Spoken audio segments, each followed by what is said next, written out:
Niners!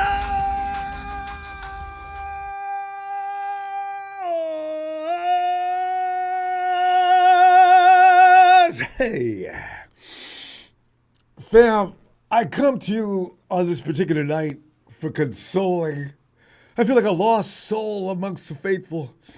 I feel like, oh man, what is next? Although, tell you, necessity versus practicality, all right? See, because I'm at this point, man, this team, the pros versus cons of trading 49ers top receiver Brandon Aiyuk, and most of us who've lived in this fantasy world of red and gold down through the years of watching everything just build.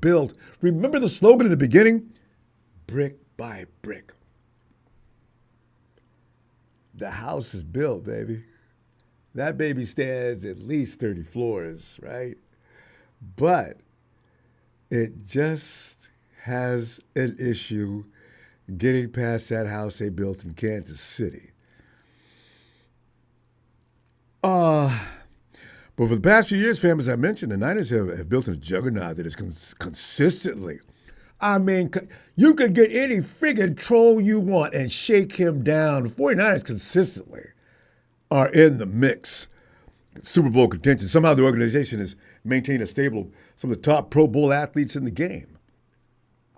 Which is why, in my paranoid state since last Super Bowl fail, I'm thinking now, damn, the financial challenge may have finally reached a level where for the first time in a long time, potentially force a hard decision regarding the renewal of Brandon Aiyuk's contract.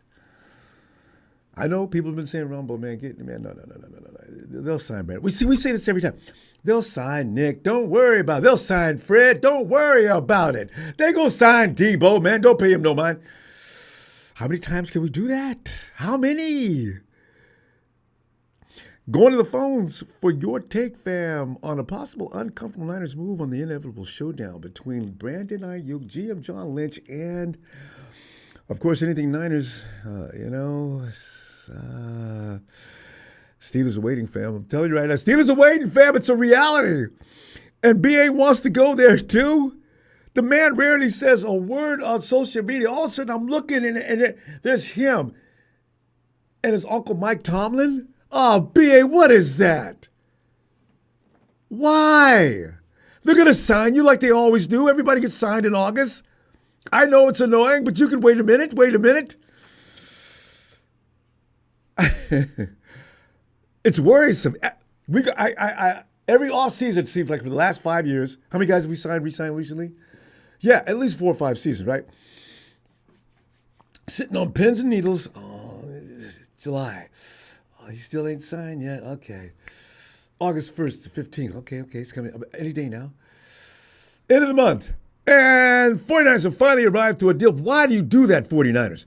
Every position that you're signing right now has already signed because other organizations are not so stupid. Sign him now before he can up the dollar value. Oh, it just makes no sense. Okay. Calm down, everybody. Let's calm down.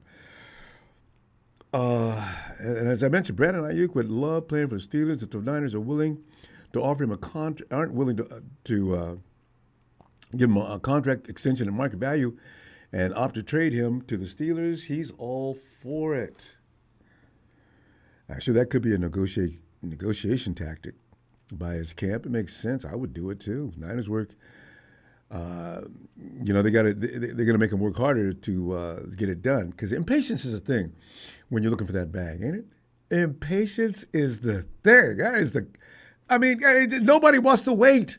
And the 49ers sit back and ignore you. They're working on other things. If you call the office, you'll get a service that says, I'm sorry, the 49ers are busy right now, but if you'll leave a message, they'll get back to you as soon as possible.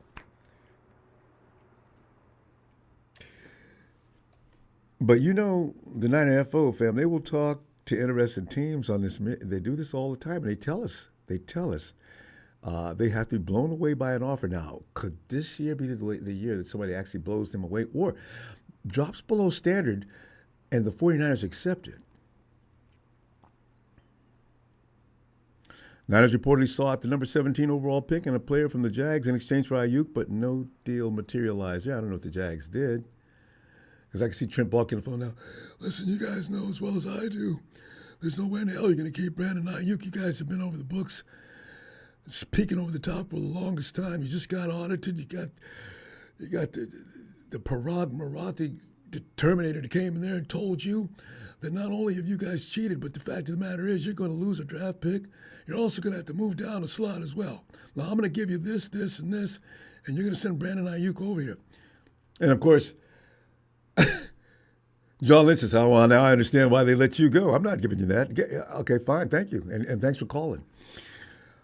49ers insider Matt Barrows of The Athletic suggests Aiyuk could be available for the right offer before or during the draft. Now, this is what I'm foreseeing as well. Watch the 49ers pull that. And also, the 49ers have traded with the 49ers have traded with the Pittsburgh Steelers and moved up to, what is the Steelers' position this year in the draft? Way up there, right? 49ers kept their phone lines open before and especially during the draft to see what kind of offers wide receiver Deebo Samuel would bring in 2022. Remember? And they said they would, and we said, oh, no, there's no way they're going to do this. There's no way.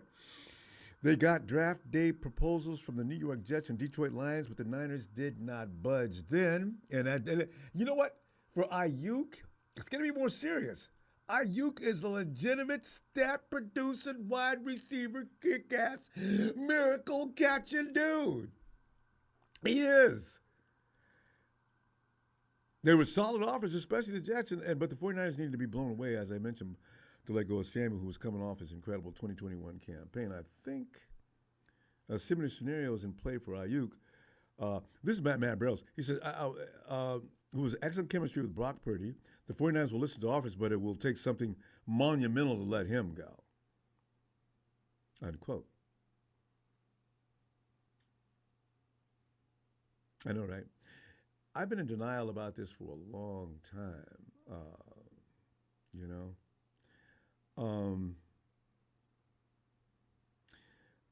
Former NFL receiver Deshaun Jackson believes, and he was meddling, he had no business talking, but he believes the 49ers should consider trading Aiyuk if they can't reach an agreement on a contract extension soon. I was watching Jackson talking to Kay Adams on the Up and Adams show. I sat there. I don't know why I didn't get up and stop watching. He added more to my depression with what resonated in my mind as the truth, possibly the whole truth, and nothing but the truth. Deshaun said, quote, I think it's going to be hard for him to stay in San Francisco, obviously with him going on his 5th year. I don't think they'll be able to get a deal. Let the man be free. Well, Deshaun, we're not holding him as a slave. Well, why do you use that term? He goes on to say, let the man be free and go get another deal somewhere else because in your 5th year, you're really supposed to get that extension. I don't think he wants to go play a whole season and wait to go get another bag or go secure his bag. So in this perspective, I definitely see him trying to reach to get up out of there, unquote. Deshaun, man, next time somebody call you to talk about the 49ers, don't come. Just don't, man. Come on, I'm already tripping, man, and you go say something like that? What's wrong with you? Shut up. So Aiyuk's coming off a career year, fam. He achieved his 2nd consecutive 1,000-yard season with the team leading 1,342 receiving yards in 2023, and he was the 3rd option. Now, if I'm a GM, I say, what if I move him up to at least the number 2 option, even if I got a great wide receiver, How many yards is he going to get then? If I emphasize getting the ball to him. Steelers fans would welcome BA with open arms. I have to agree with Jackson on that. He said, if it is a fit, hey, Russell Wilson, Justin Fields, Aiyuk over there. They just lost Deontay Johnson. They traded Deontay to Carolina, so they need another receiver. I definitely like that, unquote. Well, Deshaun, why don't you go play for him if you're worried about him so badly? You know what? Fam, I really hope somebody can convince me that I ain't got nothing to worry about. This is bothering me. Because you see, what made the 49ers machine work was the fact that Aiyuk was out there drawing attention. He had to be taken seriously out there. I understand this draft is wide receiver plentiful. And the 49ers say, and I can see the 49ers, if they would have gotten that 17th pick, I think they had a plan. You go get that wide receiver at 17 because if you can get a good wide receiver at 17 because they're not going to go in the top 10. Well, maybe one or two, but they ain't going to take all of them. So 17 is going to be a prime position to go get a wide receiver. Then you keep your own pick at 32 or 31 and get that offensive lineman. It sounds good, don't it? He may not be the receiver Aiyuk is, but maybe he doesn't need to be. I got Jauan. Jauan Jennings has got me feeling like, shit, I can deal with anything, man. Come on with it. Oh, man. So, yeah, but I know he makes mistakes, but there's no receiver that doesn't there is no receiver that doesn't have a drop all year long. They just don't exist. So if that's the criteria of what you want to judge, I don't. It's not going to stop anybody from wanting him. I want him on this team. Let me go up to beautiful Bend, Oregon, where I know Maddie's got nothing but good news for me to chill out. Maddie! What's going on, buddy? Maddie, man, I'm sitting here. The season needs to hurry up and start. And we have a long way to go, Maddie, so I can entertain all kind of thoughts. My imagination runs wild. Maddie, Brandon Aiyuk, I just feel like this is that year where the 49ers finally run out of money. We got to sign people next year. And one of them's a quarterback. It's ridiculous, isn't it? Yeah. How are they going to do? Like, man, what are we? I've been racking my brain about that too, man. It's like, where do you even go? Like, you restructured. If we get rid of Aiyuk, what are we going to get for him? The draft pick, the wide receiver draft pick. Remember, every time they did this. Remember what they did with a guy we just sent over to Indianapolis, Defoe. They took that same round that we traded for, and they picked another guy. His name, Jauan Kinlaw. Didn't work out. Yep. God. Oh my goodness. We don't need to repeat that again. I know. We don't need to repeat that at all again. Please. No, I'd be sad to see him go, but at the same time, but then it's like if we don't have him, what are we going to replace him with? Is there anybody even worth picking up? Not now, for sure. And they wouldn't be any cheaper if they're as good as Aiyuk. No, not at all. So I just always kind of wonder, I have a feeling that's an impending doom, getting rid of him. I mean, I know there's other guys out there, but at the same time, it's like, man, I don't know, man. He's clutch, bro. He is. I mean, that catch he made against the Lions. How many guys have that kind of reflex action? Ball bounces off that clown's head, and Aiyuk's got his eyeballs are focused on that ball. He makes a dive, and he makes a miracle catch. Who else? Who could do that? Who could do that? Yeah, you kind of wonder. But then you look at, people like Juszczyk, that awesome inbounds catch, the tippy toe catch. A couple in the series. Juszczyk. I've even people seen say we can do without Juice. I look at them like they're crazy. What are you, stupid? No, can't do without Juice. Juice, man, that guy's dialed in. That dude's always locked in, bro. I'm just thankful we don't have to pay him a ton of money, in comparison to what we pay some of these other guys. I know, right? So and actually, they took some money away from him. Can you believe that? Yeah, exactly. Yeah, I don't know. It looks like they restructured some contracts and gave some upfront money. A lot of contracts. So, just about everybody on the team contributed in that area. Yeah. Oh yeah. Otherwise, we'd be really screwed, Ronbo. Yeah. We'd be looking like the Rams. And that's why when people say, well, get rid of Deebo, no, that just goes against the whole thing. You can't, dead cap money. That defeats the whole purpose. People still say, get rid of Deebo. You can't get rid of Deebo. No, horrible idea. Ronbo, that's a horrible idea, bro. You know it, I know it. I mean, even the dumbasses that are on your thread that aren't even 49ers fans, they know that's not right. Well, that's the thing, and you know something, Matty. I believe Aiyuk. He's got that kind of attitude. I believe he would sit. If the 49ers don't give him a contract this year, well, if y'all think y'all ain't got no leverage on me. I know about the 5th-year option.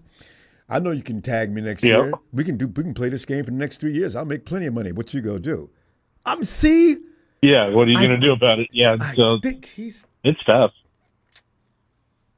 Do we even know what kind of money he's looking for? He's gonna want somewhere between 25 and 30. What? Who was that just got paid? Good. Somebody just got.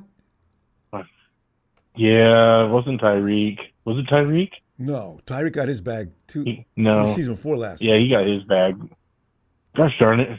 Wow. It's on the tip of my tongue because that's the number though. Somewhere between 25 and 30. Unless they can offer him such a huge incentive package, it's really easy for him to make. Hell yeah, 25 to 30. Now, how many guys can we pay $30 million? Cap runs out. Dude, that's, I don't know, man. Like, it just seems steep. Just seems real steep. Like, how about 18? Not a chance. As Vince McMahon's music would say. How about 15 with a huge true incentive? Story, yeah. Yeah. Oh, my God. Yeah. Well, and incentives and then some upfront cash. And you can stand to make $40 million with those incentives. Yeah, y'all understand. Woo. I need guaranteed money. Yeah, okay. My God. Yeah. Well, and he's friends with Deebo, so he's looking at what Deebo makes. Yeah, at least. What's Deebo's around that? Isn't Deebo around 25? But then right around there. I was watching a video on Deebo and like the things he spent his money on. I'm like, dude, you're gonna go broke, man. Like, we're buying. You don't need 3 Lamborghinis and 2 Porsches and a Ferrari and then like 8 other cars. I mean, I like cars, dude, but at the same time, like, I only need one of each, bro. And chains that go for 30,000 a piece. The thing with the cars, though, at least that's something I can sell later. But True still, story. You can make investments that could grow on a daily basis. Deebo needs to see a financial advisor, but a lot of guys do that. Yeah, he does. He needs to be investing in some real estate or something instead of cars. Like I said, don't get me wrong. I like vehicles, man. I mean, I'd love to have some of the rigs that I saw. Yeah. But like you're saying, like just the stuff that he wears, like that 49er helmet that he wears on the chain, that's real. Deebo loves to spend money. He really does. Dude, he's going to be broke. There's a lot of athletes like that. I hope he's not one of them, man. But like you said, like he can sell a couple cars and be more than any of us see in a lifetime. Yeah. Half the time. So I don't know. But yeah, no, I think we either need to shit or get off the pot with Aiyuk. Like, we really need to figure out if we're like, this is our dude, or if we got our eyes on someone. I mean, because I don't know. I mean, I like him, but at the same time, it's like if we can find something comparable for a lot less money, I'd say do that. They may not have any choice. Man, I see. So, you're kind of in the same road I'm on. So, tell you what we're going to do. I'll be back this weekend, and maybe, who knows, the 49ers could do a complete turnaround. They've signed Brandon Aiyuk already, and to much surprise of most of the NFL, they never do this. Look at Matty. Yeah, you never know. We don't have to worry about it anymore. Oh, don't have to worry about it anymore. Woo, yeah. Well, and I'd imagine if something like that happens this week, you'll probably come on that day. Oh yeah, you probably even if it's 2:00 in the morning or whatever time they like to do these things. So Ronbo's up. I'll see you Friday, okay? All right, brother. Have a good night, man. It's always fun to talk with you. Oh, I agree, fam. Thanks. All right, buddy. Can't wait to get back. All right. Night. Me too, bud. All right. Good night, buddy. Good night. Yeah, man. Let's go check with Aaron. Hey, Aaron. What's up, Ronbo? And man, I'm trying to fix my mind so on that day. Well, the 49ers have come to a deal with the Pittsburgh Steelers for wide receiver Brandon Aiyuk. He'll go there. I don't know where the Steelers, did they make the playoffs? The Steelers made the playoffs. Are they backed into it? Anyway, what do they got? Something like 20-something? 49ers have agreed to the first round number 20 pick, and and maybe a 2025 second round pick. Come on, Brandon Aiyuk's good, you guys. You got to give me more than that, right? So, yeah, it's. Are you okay with Aiyuk staying or going? Or what would you have if you were sitting in the GM chair? What would you do?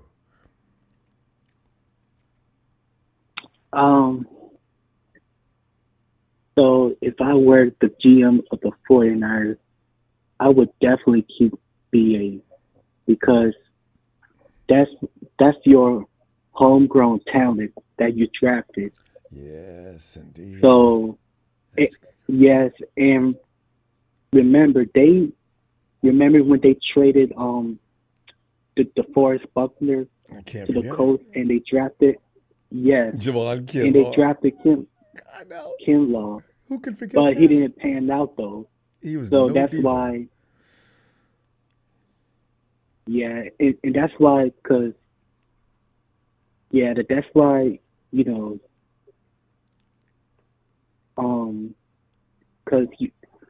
because you don't know what that rookie wide receiver is going to be. Because they usually take about 2 years to develop. Yeah, so, it took Brandon 2 seasons actually. First season he was pissing Kyle off. The second season he really pissed him off, and he finally came around the second season. In the last 2 years, he's been straight money. Yeah. So but if they were to trade BA, they would get like a top 15 pick, and they could potentially get a premium offensive tackle. Yeah. Then at 31, you could go wide receiver. So You gotta wait till 31. Okay. Yeah. You can. yeah, Yeah. You know what? You're right. You have to prioritize. What do you value the most? The loss of Aiyuk or the pain of the right side of the offensive line? And you got to play Aaron next year. Well, we haven't had a cap casualty yet.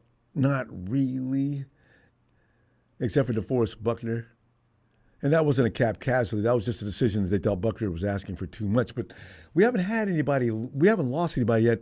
Well, 49ers aren't going to be able to afford blah, blah, blah. We haven't had that yet. So he's going to be out there on the market and be the Brandon Aiyuk sweepstakes, And I said, this is, we knew this was, some of us knew this was coming. We didn't want it. But what are you thinking? What do you do, though, Aaron? How are you going to keep him? Yeah, so wait, you talking about Brandon Aiyuk or Aaron Banks? No, Aaron Banks, I'm sure Aaron will be taken care of, but Brandon Aiyuk, I'm just talking about Aaron Banks' salary will be much above what it is now, I suspect, but Oh. But, yeah. Yeah, I think if you extend Brandon Aiyuk's contract to an extension, and I believe it kind of lowers his cap hit if they extend him. Yeah, well, yeah, that's true. That's true. Extended over a long period, that's true. That's true. That's one angle. And you pay him a huge amount of money up front. It could be done. Mathematically, if you mess with the numbers enough, I don't know if the 49ers are willing to do that, because why do they hesitate then? I mean, they hesitated with Deebo, and it pretty much went the route you're talking about right now. Yeah, and also not only that we're gonna have to pay BA and Aaron Banks, we gotta pay Brock Purdy, Demo. That's the number one problem right there. Brock Purdy's salary. That's a quarterback salary. Yeah. And possibly Hufanga. Depends on how healthy he is. There's already a conversation going around now that the 49ers pulling up all these safeties, and you know how people like to speculate. They're probably wrong. But there's a lack of faith that Hufanga's going to come back and be Talanoa Hufanga for a while. And the 49ers may not feel like waiting on that. This is his contract year. They're going to lowball him, right? And Hufanga's going to say, well, I don't know about if I want to do that, y'all. There's another problem coming up. Oh, let's not even get into that one yet. Okay, go ahead with BA. Yeah, and also, and that's what happens when you, the draft into fellow well, because like you don't want to be like the Rams. Like the Rams didn't like build that team. They bought it. Bought that team. Yeah, that's why all hell broke loose after that 1 year, and they look like butt cheeks, and will continue to look like butt cheeks. Oh yeah, they picked up a few people. They actually do draft not bad.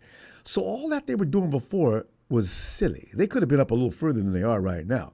But you know what? I'm glad they're stupid, so they can stay down below us. But go ahead. Yeah, and when John and Kyle came to the 49ers, to rebuild, like our roster was just like gutted. I know. And Sean McVay came to the Rams. Ready-made, add water and stir. Yeah, I know. Yep. But a Ram fan team, So- yeah, man, we have a good team, and we it was already there before. He just had a bad coach before McVay. That's all. But go ahead. But yeah, I do believe they'll extend BA because he's like their kind of like the building block of their offense, for Brock Purdy, because Yeah, he and Brock Purdy have they got a something great going on. connection.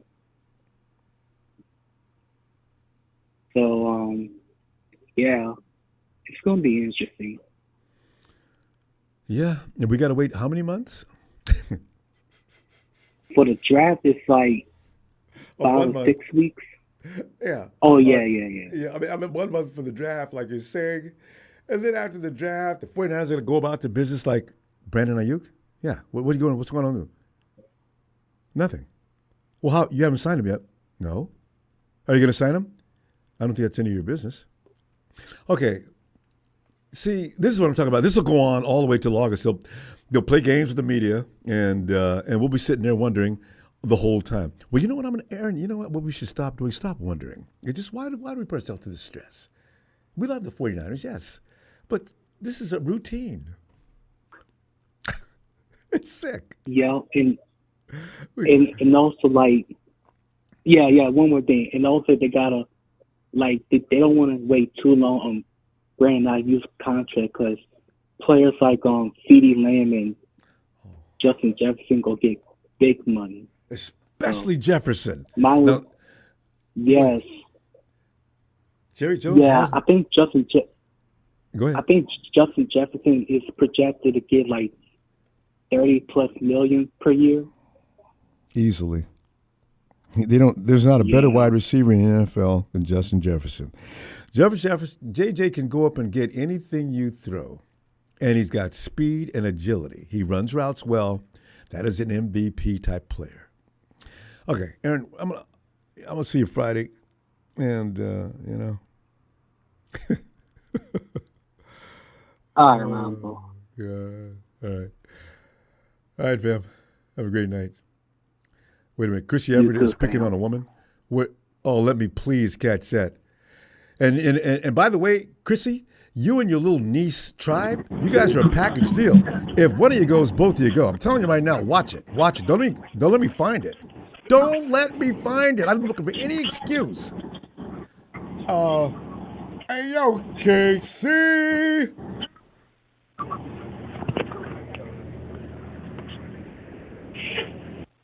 Ronbo, Casey, come on in, man. what's shaking, man? Oh, man, I'm shaking, man. I'm worried about what's going to happen. Because you know the 49ers run this routine. No, we don't sign people until the middle of August. We like to wait till the summertime when everybody's in a good mood. And we offer that big deal after everybody else has signed their contracts. And we pay our player more money than anybody in the league. Why would we do that? Casey, I think this is the year. We finally hit that bump in the road where we don't get over it. We are we going to sign Brandon Aiyuk? Ronbo, I haven't talked to you in over a week, and I'd like to be able to hear you better, and I'm on the bus. Can you come back to me in a caller or two? No problem. Tell that bus driver to slow down Thanks, if he's bud. moving that fast. I'll get back to you, Jason. All right, well, hold on. All right. Let's go check. Hey, yo, Bill. Ronbo. Can you hear me? I can hear you, Bill. Come on in, man. Bill, here, wait. Just to amuse you, because I know you love this. Aaron just said, well, Justin Jefferson's going to get paid and CD Lamb. I wanted to say, CD Lamb, Jerry Jones is worried about how he's going to pay $60 million to a quarterback that can't get it done. So CD better not call him saying, when can I come in for a contract negotiation? I love the Cowboys issues and problems. We don't have a lot of Cowboy problems. It's funny. But the thing is, Ronbo. Yeah. You're not going to like what I'm going to say. You do that often. Go ahead. So, but it makes sense. Let me give you a name. Let me give you a good name that's going to really ring a bell. His name is Tariq Owens. I forgot. It's Tariq, by the way. I forgot about you. And Brandon Wright. Ronbo, there are better wide receivers in the draft pick. Then Brandon Aiyuk? Brandon Aiyuk. Yes. So what I say is give up Brandon Aiyuk with 2 first-round draft picks and get at least one of those 2, or if not both of those wide receivers, and get better wide receivers and open up that pocket. What are you going to do? You got George Kittle. You got Terrell Owens' son. And you got Jerry Rice's son. You got Deebo Samuel. And you still got Jauan Jennings. And we still haven't even got to the running backs. Ronbo, do you realize how lethal we would be? Listen, Bill, so here's the thing. The only thing. It would still be a touchdown. They could put us at 1st and 60. It would still be a touchdown. Ronbo, listen to me closely. Okay. Stop stressing, stop worrying. I think they got something planned in that office, because if they don't get it done this year, if Kyle don't get it done this year and can't win a Super Bowl, forget making it. You need to hold that Lombardi trophy up. I think he might be fired. You think so? At least on the hot seat. Listen, though, Bill, your argument took a hit when you said Brandon Aiyuk, you get 2 first-round picks for him. Justin Jefferson might not get 2 first-round picks. That means that Brandon Aiyuk is above League of Legends. You know what I mean? Bill, that's if he's worth 2 first-round picks, you don't let him go. You got Jerry Rice's son, which is worth once you get him, Bill, 3, 4 first-round picks. I'm telling you, this dude is taller. He is faster. He is more athletic than Jerry Rice.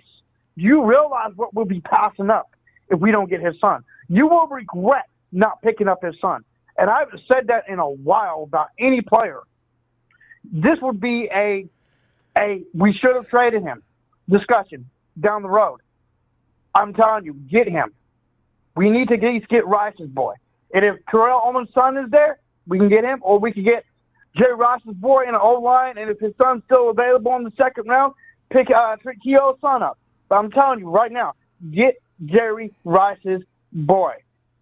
He's going to go before the 8th. We need to go up higher than the 8th. Forget the Steelers. We need to trade with somebody who needs it. I'm telling you right now, they need to go pick him up. He is something spectacular, better than Brandon Aiyuk. You will be ecstatic. You'll be like, what? What did we get? It's another hidden gem. I'm telling you, man.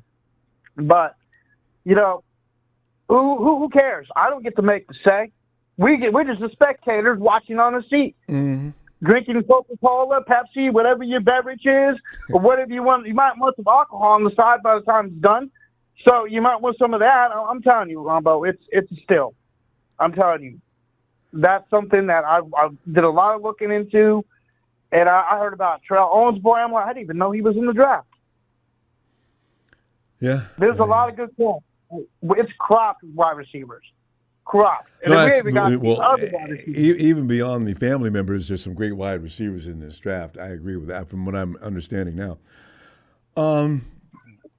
Yeah, Bill, I don't know if the 49ers are on that same page, though. I don't know. I don't think they are, and that'd be a mistake. If they're listening, they would really, really be looking into that, looking at Rice's boy a lot harder. And I think they've been. I've been hearing rumors of them looking, and they need to be looking a lot harder and start thinking. Because I'm going to tell you something. If Kyle is a offensive guru, he would pick up Rice's boy. But I really think that he's not taking things serious. So we're talking about Cowboy problems, but the funny part about it is we got a roster to win it all, and we hadn't hoist a Lombardi trophy since 1994. Mm-hmm. So, yeah, come on now. What's worse than having Cowboy problems is having the team and not having the ring, not having the Super Bowl. And going to that dance constantly, not coming out. Bill, and one more thing before I say, and I'm going to go, before they start talking about a race, get a Super Bowl first. Other than that, they need to be taking pay cuts. I ain't seen a Super Bowl, and I've been waiting. Get a ring, get a Super Bowl, then talk. If not, zip it. Or go to wherever you want to go. Bye, Felicia. Give me a Ronbo shout-out. Niners!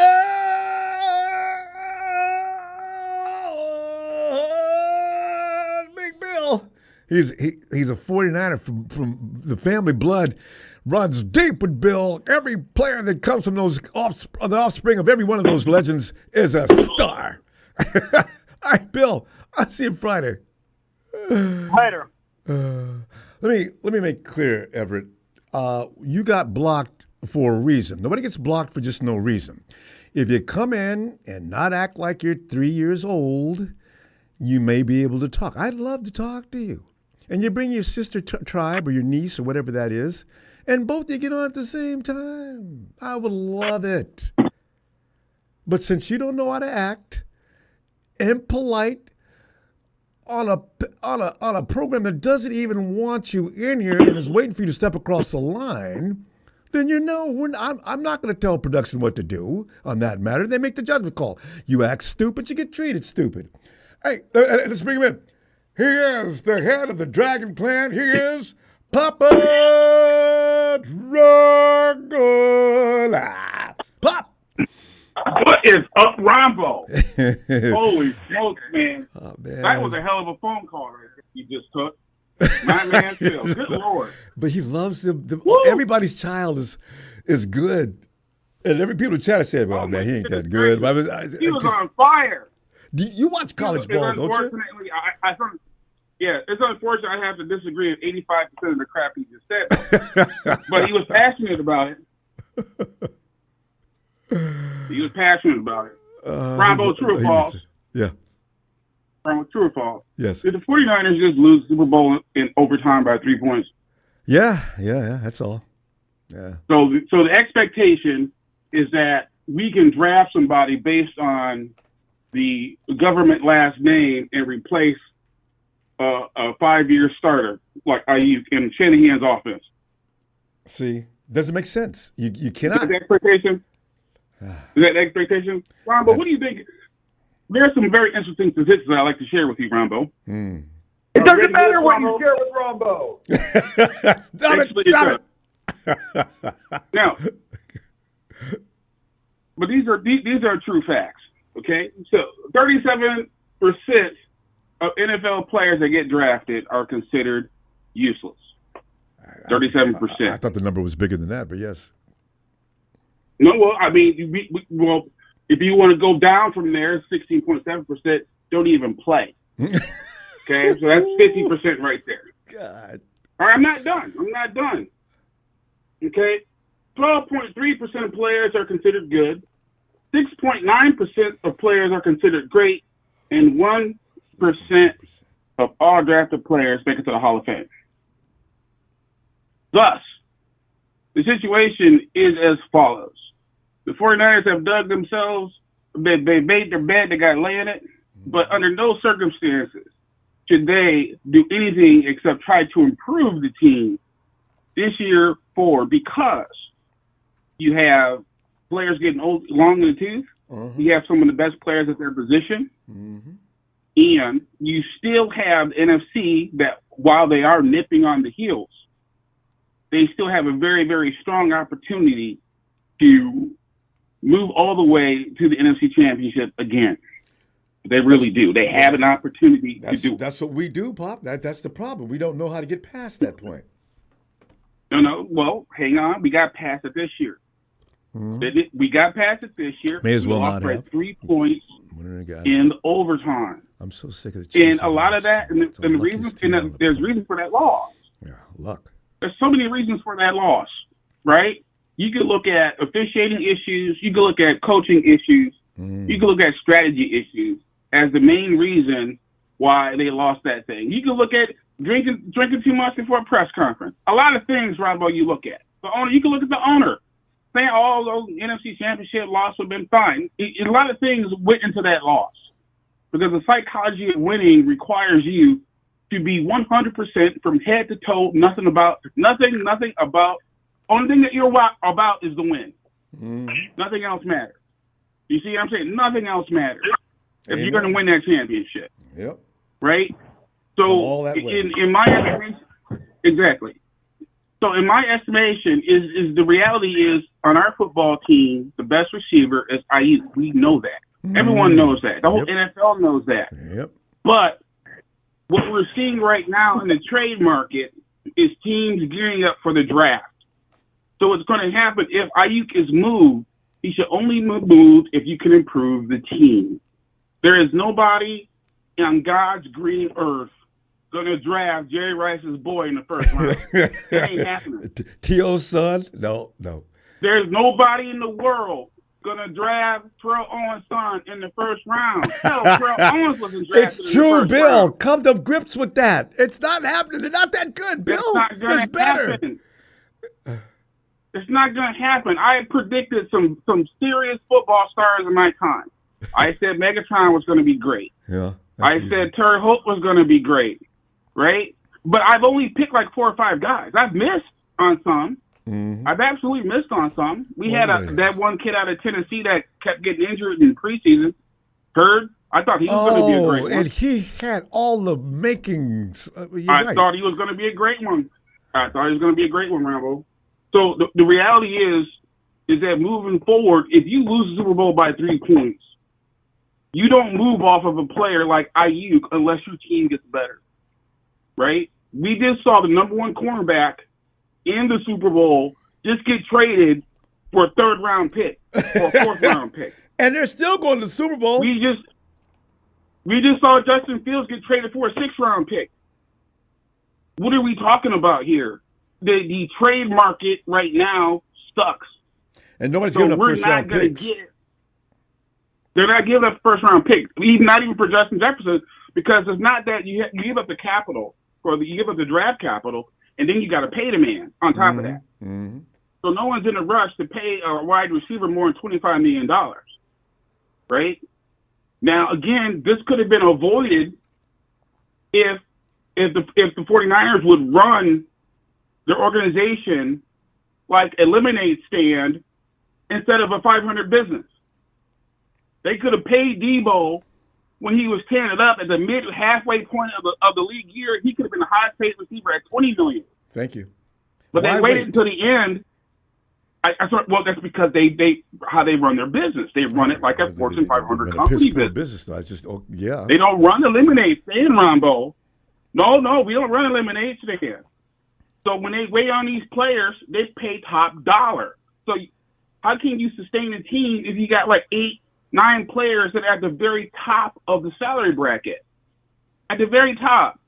Whether it be Fred Warner, whether it be, I always jumped up and down about Eric Armstead being paid too much money for a non-Pro Bowler. I just paid Bosa $30-something million. And I told all of you on this channel, why does he pay $35 million for a player where it's legal to hold them all game long in the playoffs and in the Super Bowl. And the money didn't help the referees holding any my less with the money. gate. Should have paid the referees. Bob, we got to pull up. Exactly. Pay the referees. Back Pay the Friday referees. and see if something sensible comes out of Santa Clara regarding this situation. Because It's not going to happen. It doesn't make sense. I mean, it doesn't even make sense to move off of Deebo because Deebo's the offensive player that scares teams. He scares teams. Aiyuk doesn't scare teams. But he Deebo cuts does. them up. You're right. The fear factor. Deebo and McCaffrey give Aiyuk the leverage to have to be guarded one-on-one. Yes. That's the difference. I agree. You see what I'm saying? It's not all Aiyuk. Part of it's the system and the players in the system. All right, Ronbo, we out. All right, man. Give my best to bam, boom, and Mr. Dragon. Bob, I always appreciate you. See you Friday. Yes. I'll talk to you later, man. All right, fam. Okay, Jim, here's the thing. Nikita has said that she was female. Now, that's all I need to hear. Now, you stop it, or you will be stopped. I don't care what you have no argument. Nobody's watching it. Stop. One and last warning. Hey, Casey. And listen, I didn't say you can't talk to the person, but just be respectful. And as I say, women get different respect. So that's a policy. If you don't like it, go on over to Rudy's channel, where I'm sure there's no women. Hey, Casey, come on in, fam. Not people disrespecting women in the chat, Ronbo. I hope not.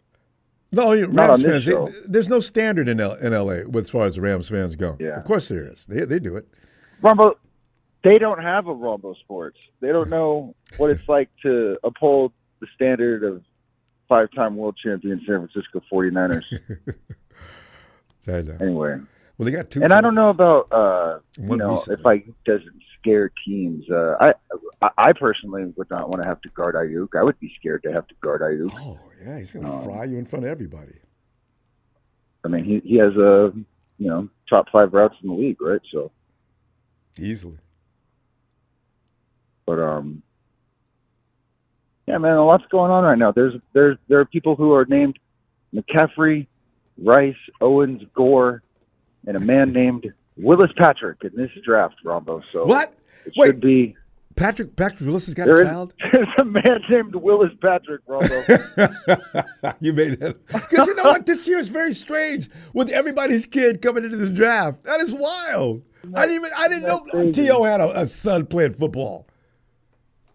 He looks exactly like his father. Yeah, I saw him. And it looks like his dad with hair. Right?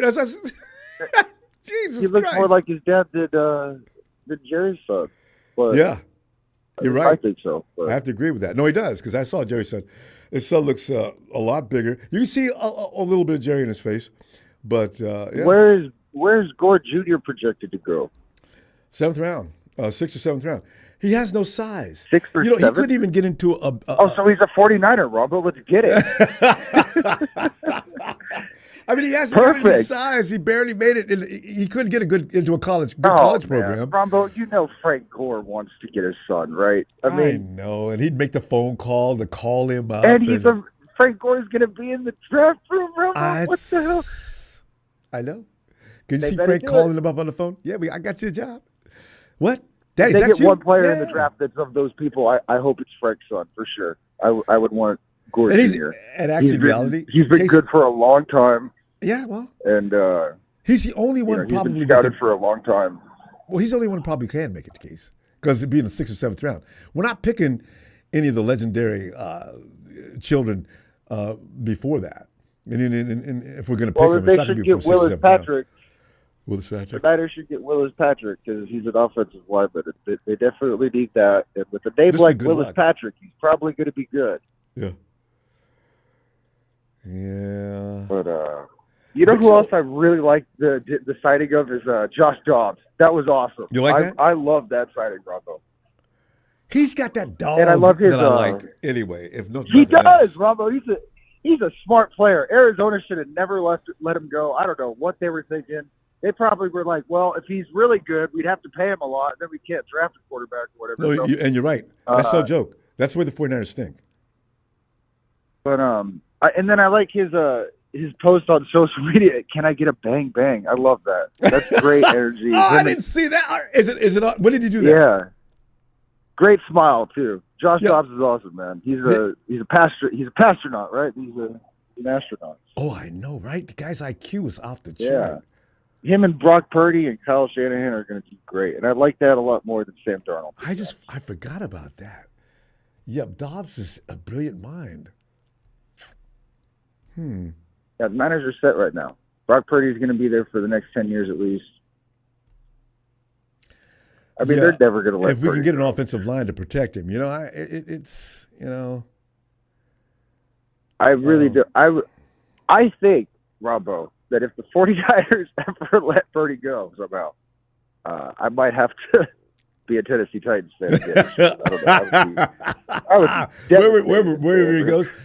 I've seen a lot of people do that. I've seen all kind of people. When Colin Kaepernick quit, they quit. We've had some other players that left and went to other teams. I will tell you that day that they let Frank and Andy go, I was pissed, Ronbo. Oh, Ronbo. Damn it, Ronbo. I was so upset. Those are my two favorite players when I was a kid. I used to go to the Apple store and leave Andy Lee highlights on a loop on just leave it running and walk out of the store. But Casey, remember what Trent did with Frank? He says, we're talking about getting the package together for him in the offseason. We'll do what we can to bring him back. And the next year, he went and he hires Carlos. I said, okay, Carlos Hyde's going to be our only running back? And you know how that worked out. Oh, wow, what an era. I just remember one play with Carlos Hyde where he bounced it out to the left. Anyway, how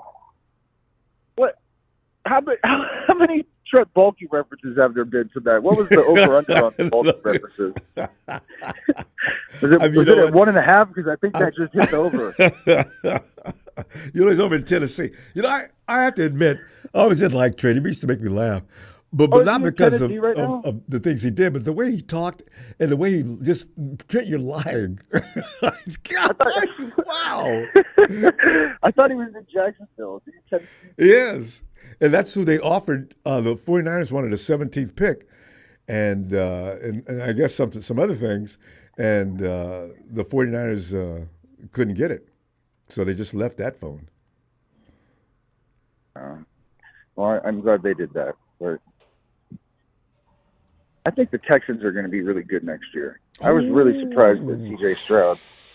Yeah. And look who they picked up. And did so well late in the year, too. Yeah. Saquon made a mistake. If he goes to Texas, they could. Oh, that would have been interesting. They could have been an AFC favorite.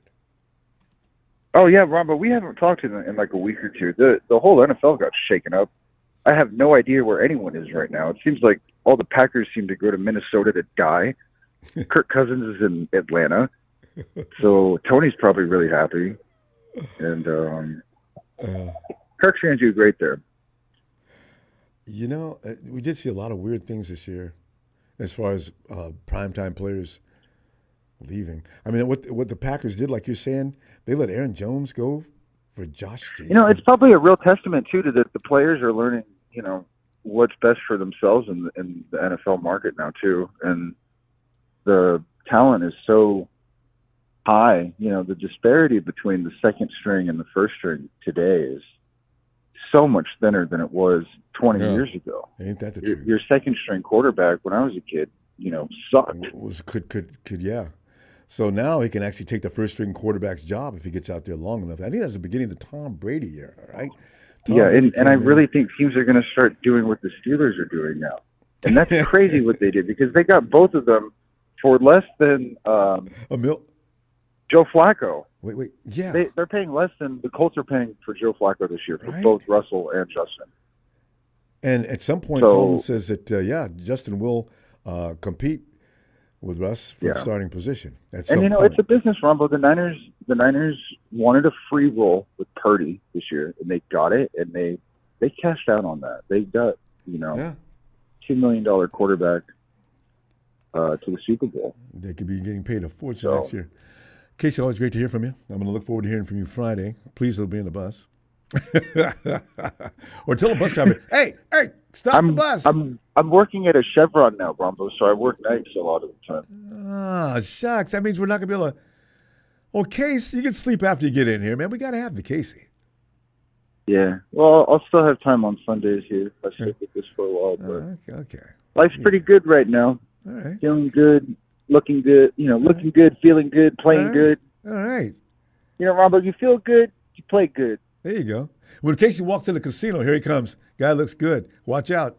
It's Believe Case. it, Ronbo. I just cashed a 5-teamer today. I couldn't believe it, man. I shot this thing from the hip. I just put four MLP over-unders on it, and the Huskies to cover. Yeah, I was going to say, you get involved in that Sweet 16 action. All right. Good. I never do good in the MLB, but I think I have stored up karma from it. So hopefully that's the case this year. Anyway, Ronbo. All right, fam. I'll see you this weekend. All right. Later, bro. Night, Case. I was hoping he'd get in here tonight. I was waiting for that. Also, we already got Pop's observation. It'd really be nice if the Big Show could get his Phil could come in tonight. But listen, for now though, it's it's a big show. Ooh, it's a big show on tonight. Show, but it's just yes, sir. Show, I know you've got nothing but I mean, I know you got all kinds of things to say about the Brandon Aiyuk situation. Because one thing about the Big Show, he'll get rid of your ass. He doesn't. Big Show's all about moving forward. Am I right? And looking towards the future, and the once late great Bill Belichick once said, a future Hall of Famer and a 6-time Super Bowl winning champion head coach, said that if you want to sustain success over the next 20 years, you can't pay everybody. Look at that. Okay. Quoting BB verbatim, one word. So, if you lose Brandon Aiyuk at the end of the year, now where am I wrong? Where am I wrong there? No, you're right, because you can't cripple a team with one man. A team is not about one player, but like Pop says, are you getting better or are you getting worse? And what we don't want to do is get worse. Show that's what the problem is. And all those draft picks that look so good playing college football does not mean. You've heard the percentages of those guys that come out of the draft that actually do well, that actually even make the NFL roster. It's 6% that succeed. Well, 6%. Well, I don't pay attention to statistics like that. I'm not an accounting major. I'm a business major. Yes, I'm graduating this June with my business degree. All right. Yes, but I'm not an accounting major. Thank you. But I don't pay attention to statistics like that. I pay attention to film. In this case, because I say, you have to get close attention to stats in the business world. But go ahead. Yeah. But anyways, when it comes to players like that, I pay close attention to film, and there are good receivers that could replace Brandon Aiyuk at pick 31. Should we trade him for a high team pick? I would use that first. First of all, I would use that pick on an offensive lineman, either J.C. Latham or Mims out of Georgia, the two right tackles, just solidify that right side of the offensive line. And that position is more important than, I'm sorry to say, Brandon Aiyuk. So you got 10 picks. You can use some of all those guys that wouldn't make the league anyway, and trade on up into that first round for a third time. I got no problem with that. Exactly. And we could have 3 first-round picks if we use that scenario. But there's players like Xavier Levitt, who Ellis and I agree with. We absolutely love. Xavier really likes that guy. Shout out to him. Yeah. Shout out to Ellis. And that's one player we agree on that I extremely like as well. There's also Troy Franklin, Jack's guy. There's also Xavier Worthy, and a whole host of other receivers. Jaquan Jackson, a whole host of other receivers that we could get. There's Jacob Cowling out of Arizona, an excellent route runner. His PFF scores are off the charts. All other sorts of players, all other sorts of wide receivers that we could replace Brandon Aiyuk with. So we should have absolutely no problem with just getting rid of him. Yes, fans have their hearts attached to them for some weird reason, like if they're other sibling or something. But they gotta separate their feelings from business and realize that you can't bankrupt this company by having a bunch of high paid players. Well, yeah, we already have a lot of those. Yeah, the cap is catching up with us and catching up with us quick now. We're one player exactly, more, and we got to look forward to the future, and because you got to pay Brock. How are we going to pay Brock Purdy if we're going to end up paying him? I don't know. How are we going to pay? How are we going to pay Diamador? How are we going to pay Lenore, who's playing lights out right now? How are we going to play? So watch what they do in the draft this year. If you see an emphasis on DBs, and somebody said that the DB might be the first guy picked in the draft, and gave solid reasons for it. Others believe it might be a defensive lineman. And I says, everybody but an offensive lineman. Everybody knows the 49ers. We don't really worry about that offensive line. So, we're going to get our feelings hurt in the draft again. You know that, don't you? Oh, I know. I'm setting myself up for that, but I'm also hopeful that we will solidify our offensive line with that first pick and also replace Brandon Aiyuk should we trade him, which there's a very high chance that we do end up trading him. Yeah, no, I feel that. I says, the 49ers might be back against on this. They might be looking for something. Because Justin Jefferson and CeeDee Lamb are going to probably spend on Aiyuk out of San Francisco. And the 49ers are going to wait until they get paid. And then Aiyuk should say, look, and not only that, we have to pay our draft picks this year, too, so keep that in mind. I know. And where's the money for Aiyuk going to be coming from? He's going to want north of $25 million right. North of that a year. At least. And we just got in trouble for cooking the books. And why would we pay somebody that much money when our offense is predicated off the run and we rarely target our receivers? We mainly use them as extra offensive linemen, and that's why Kyle Shanahan was pissed at Aiyuk for missing the first couple of years because he wasn't blocking, I guess, properly, and Danny Gray is still he wasn't running the correct routes, and there you go. Danny Gray is too damn small to be blocking on this offense, and so he's a lost cause. We need to get over that. Danny's Ronnie Blair takes. I mean, if you're going to choose between Ronnie Blair and Danny Gray's in a heap of trouble. If they have to get and they just re-signed Conley, and that's kind of a tale right there. And as well as for Gray stands. I agree. So just set your feelings aside for once and for all, and just think about the business aspect and part of this situation here. Because yes, he's been a great player for us for the past 4 years, but you've got to learn to move on. That's what the Patriots did so well. They got rid of J.C. Jackson, the number one corner they had. They had no problem getting rid of their defensive ends, and they always have a good defense. Even these last couple of years, their defense wasn't there. Exactly. Yeah. But we're talking offense here, and he had Tom Brady, and hasn't been right since. So I want to really quick. And look at the pass. Yeah. You had some really quick for you. I was just saying Jake Andrews, Charlie Jones, Emil Emo, Sean Tucker. When did you give me this list? I keep all your lists, Xavier Valade, Chase Brown. Was that last year? That was last year, yeah. How are those guys doing? I'm not quite sure, honestly. I haven't heard a peep out of them, to be honest with you. This is why I say you got to pay attention to stats. When Pop gave you those stats, they're real. A lot of these kids come in, they look like hell coming out of school. Oh, they're just wearing the place out. And then you get to the NFL, suddenly reality sets in, and they weren't playing against grown men. And they weren't playing against polished pros.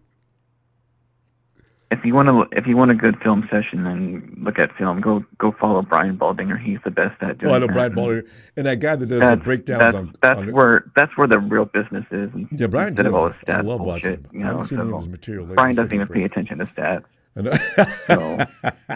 So that's why Show likes to emulate Brian Baldinger. He doesn't pay attention to stats either. You got to have that gut feeling. That's what's wrong with beanball. You got to look at a ball player and feel his heart, know what he's capable of doing. Exactly. That's my overall perspective. It's a gut feeling. Just go with your gut. Screw the stats. Excuse my language, but Show. Stats are for losers, as Jason Kelsey once said. I hate quoting him for saying that, but Kelsey. Well, sure, I love you. Tell you what I'm going to do. Let's see you Friday. For real. Shout out to everyone. All right, take care. All right. He'll show that man with that perspective. Mr. Block Eye says, question. Jackson, free from what? Explain that to me. From front office, make our moves to get it done. The quest for 6 has gotten on my last nerve. Join the club, Mr. Block Ice, man. The 49ers, that's why when Jalen says, I don't want to even see the 49ers in the Super Bowl next year, it's going to scare the bejesus out of me. That's what I'm saying. This is the thing added to my anxiety. Are we going to go to the Super Bowl? Why? Don't come out there with a doubt. Oh. 49 Brian says, Big Show, did you get that accounting job with 49ers? Thanks, Brian. Guys, thanks for those contributions. Mr. Block Ice. He says, by the way, Mason needs to play more, can put it all on CMC. Can't put it all on the CMC. How long did we cry about that all season long? And 49 Brian also says, Big Show, armchair CEO of the year. Guys, thanks for those contributions and those comments. Funny stuff. Steven, and this is funny, getting Steven and Big Show back to back, because Steven has been on a get rid of him wagon lately, too. Steven in Rome! Come on in, Steven. Oh, actually, Steven doesn't like Deebo. All right. Hey, Steven. See, because... What's up, Ronbo? Steven, man, Big Show just left. I just realized, you and Big Show don't have any problem getting rid of people, because that's interesting. You guys are back to back. Steven, what? Yeah, I'll get more crazy. I hope you know that. So, well, I can imagine. I got to stop big. All right. Get rid of Trent Williams. Now I'm fucking around. Thank you for clearing that up. Whoa! Woo! What was it? No. So I still stand on business when I say trade Deebo, 100%. Yeah. And I say that can't cut him. Got to trade him for sure. Do we still have to pay part of his salary though? I think so. He would be part of the cap hit, but I think there's a clause in it. So I'm sure there's some sort of workaway around it. Mm-hmm. But if there's another person, what are you hoping to get for Deebo though? Second or third rounder. Ooh. Or second and third round. Okay. All right, go give me some more. So, and the reason why I say that is because Deebo Samuel, like I said, has always been a Deebo. He's always been. He has been hurt, and he talks the most shit. He's basically CJ Gardner-Johnson, but just with more weight. He talks a lot of shit, does good here and there, and then gets hurt and then disappears. And then we never see him for like a good portion of the season. Now, if I'm going to get rid of Brandon Aiyuk, I'm going to trade him away to an AFC team.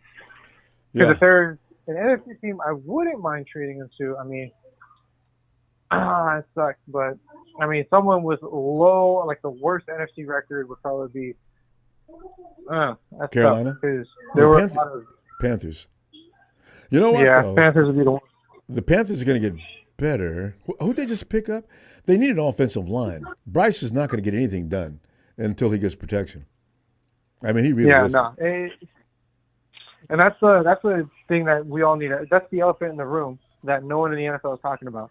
If this quarterback had a decent offensive line, they would be better. Look at C.J. Stroud. C.J. Stroud came in, no weapons, nothing, but he had a kind of a decent offensive line, nowhere near as bad as like Carolina or Commanders or that kid killed. Bryce ain't Jaguars. That big either. Wow. No, he's not. And he did pretty damn well. He got the whole Texans franchise to a playoff game, but you can also say that's part of because of D'Amico's, playing style. Or you could say it's C.J. Stroud's QB awareness or the offensive coordinator. It was a group effort, but really it fell on the shoulders of C.J. Stroud. If you trade both Deebo and Aiyuk, and you trade them to two separate teams, you're getting a second rounder, a third rounder, a first, and a second. First and second for Aiyuk, because people see that potential and they know how good he really is. If you get him open. Steven, let me back up. I just want to make one thing that I heard. I wanted to make sure you said that you're going to trade both Deebo and Aiyuk. Is it? If we have to, yeah. If we have to, we have to.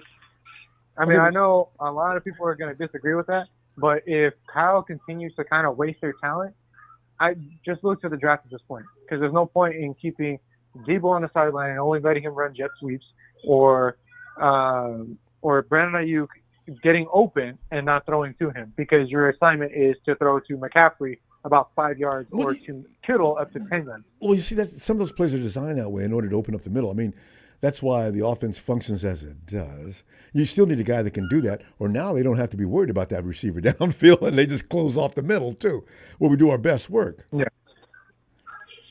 I don't know, Steve. I mean, if we trade one of them, we're bound to get some draft picks, or we might get a draft pick and a player.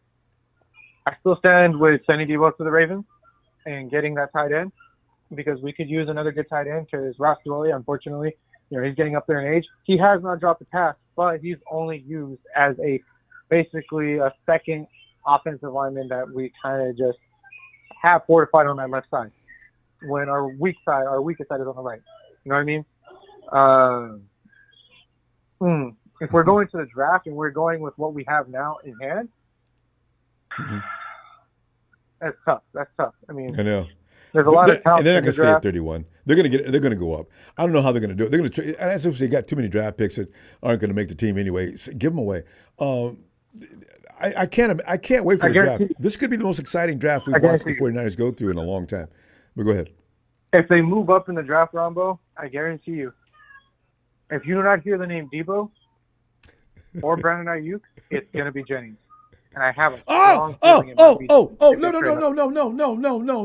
You see, Jennings. The Niners will do some shit like that. No. They have been known to be like, okay, we'll just get rid of this good player because it's not our star player. We'll get rid of this good player and then move up in the draft. Because they wanted the end of that. They said second round pick, and you can take Jauan, but that's it. That's a second round tender, right?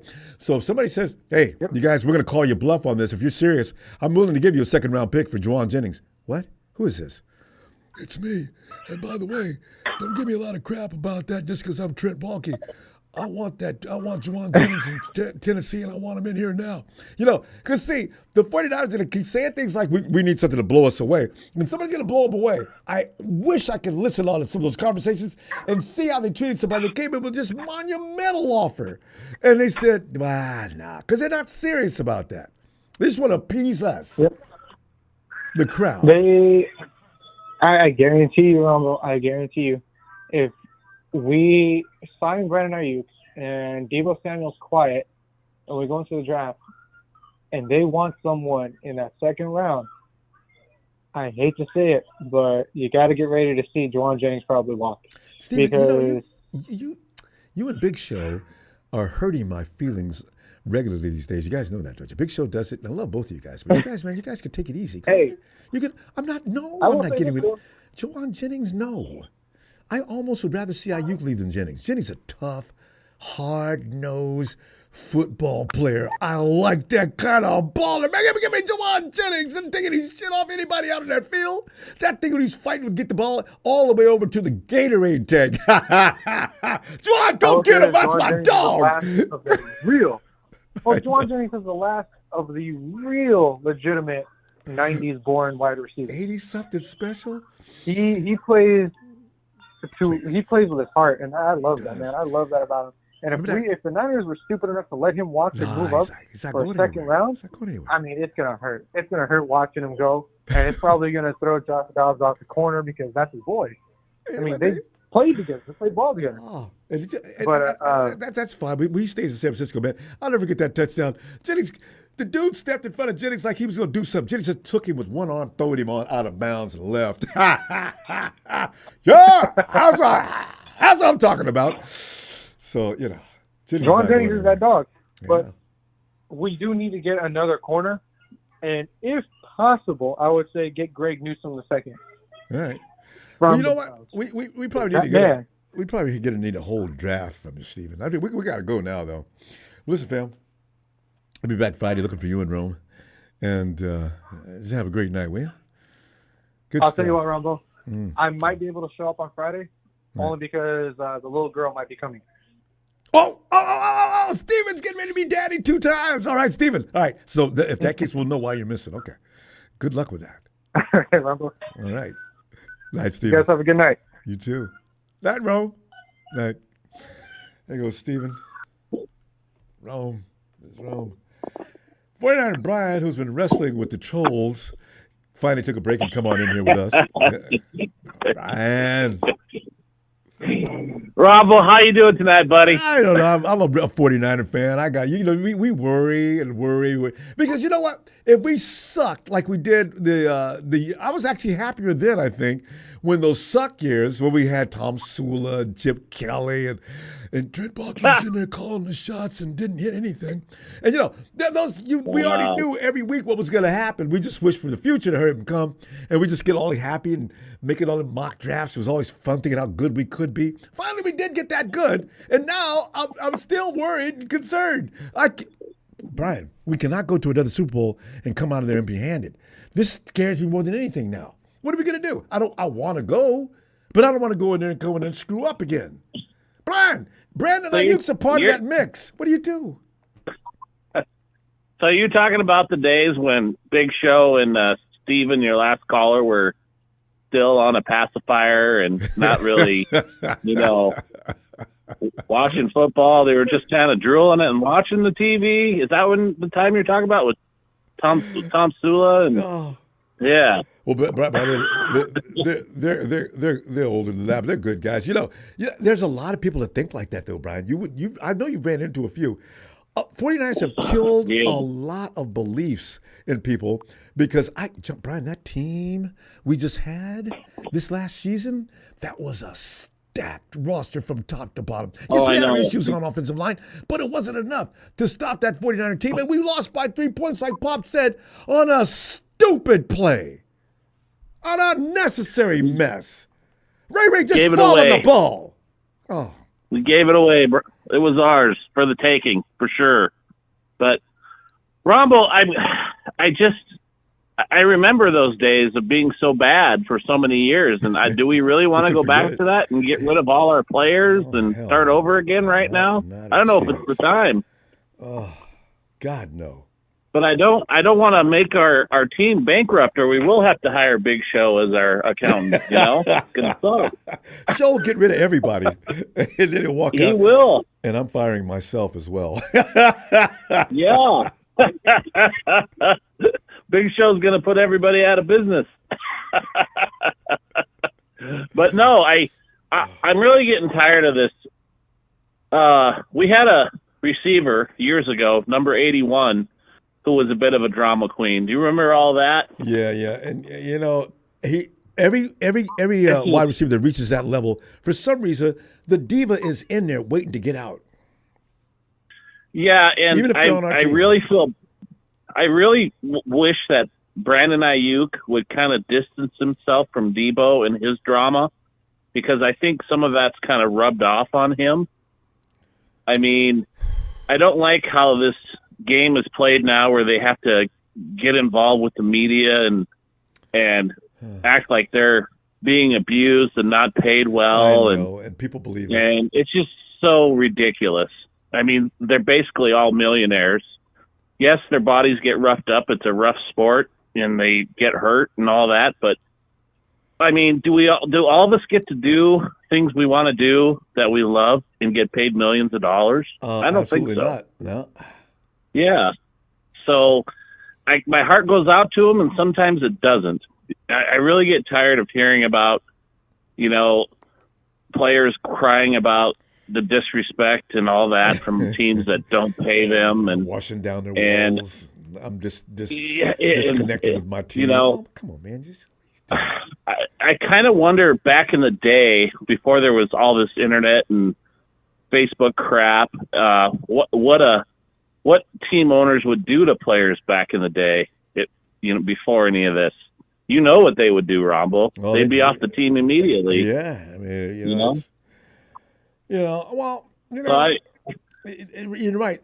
Exposure of what's the going-ons in the headquarters is really a detriment to what they want to do. They don't want to be looked upon as the villains all the time. The front office has an image they've got to maintain as well. So it really makes kind of handcuff them. No, and the front offices have changed over the years too. So I'm not putting all the blame on the players.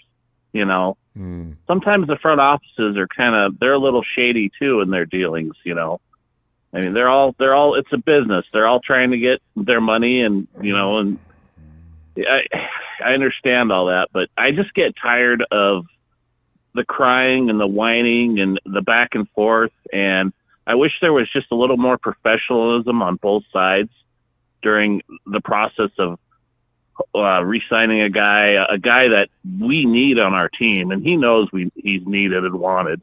I wish there was a little more respect shown on both sides. Yeah, that's all I wish. Well, I don't like the drama of going back and forth and, hey, you and I look alike, Mr.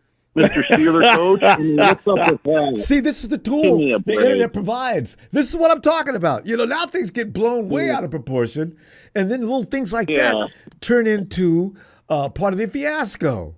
I'm almost to the. What does that mean? I'm almost to the point, like, if you want to go play for the Steelers, then go play for them. Go for it. He's got to prompt it. But you know what? The bad thing about that is, if you know how people are, if I'm Jed and company, well, listen, you can trade him, but you trade him to anybody but the Steelers, because now we're doing exactly what you tell us to do. Now every player on the team just say, "Well, I want to go to the Panthers. I want to go to the Patriots. I want to go." Well, no, guys, listen, aren't you're that unhappy playing with us? Why? I mean, we're in the Super Bowl. What more do you want? I know you want a Super Bowl win, but come on, the team is good. You got great people on the team. You're all loved by the fans.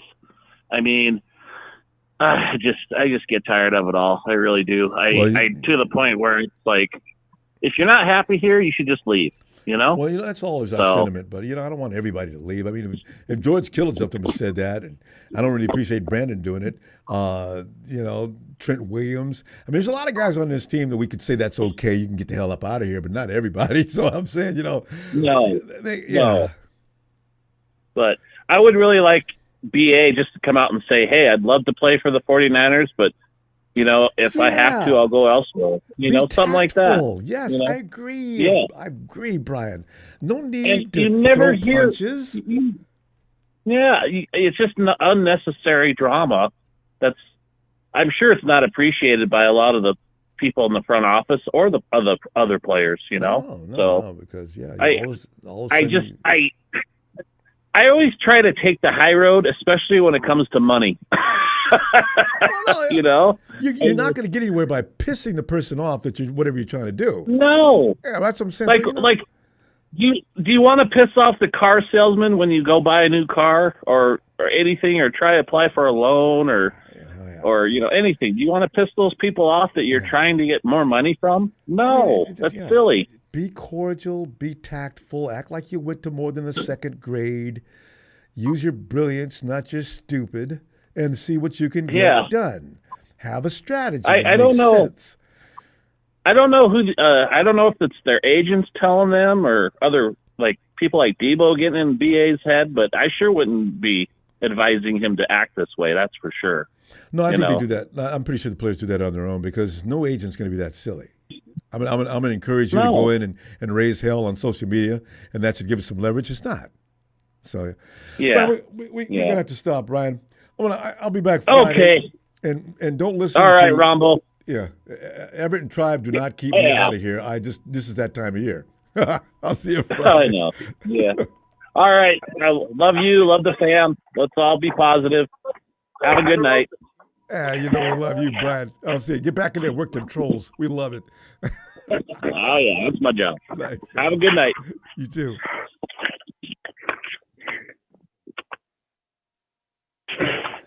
See, because we got it. I'm serious, fam. When I say I'm worried about getting back to the Super Bowl, I'm going to be nervous as hell. 49ers have reached the Super Bowl for the second year out of 3, and are looking this year to release the jinx and get it done. None of us are going to be able to relax. Everybody's going to lose weight the whole week before that game starts.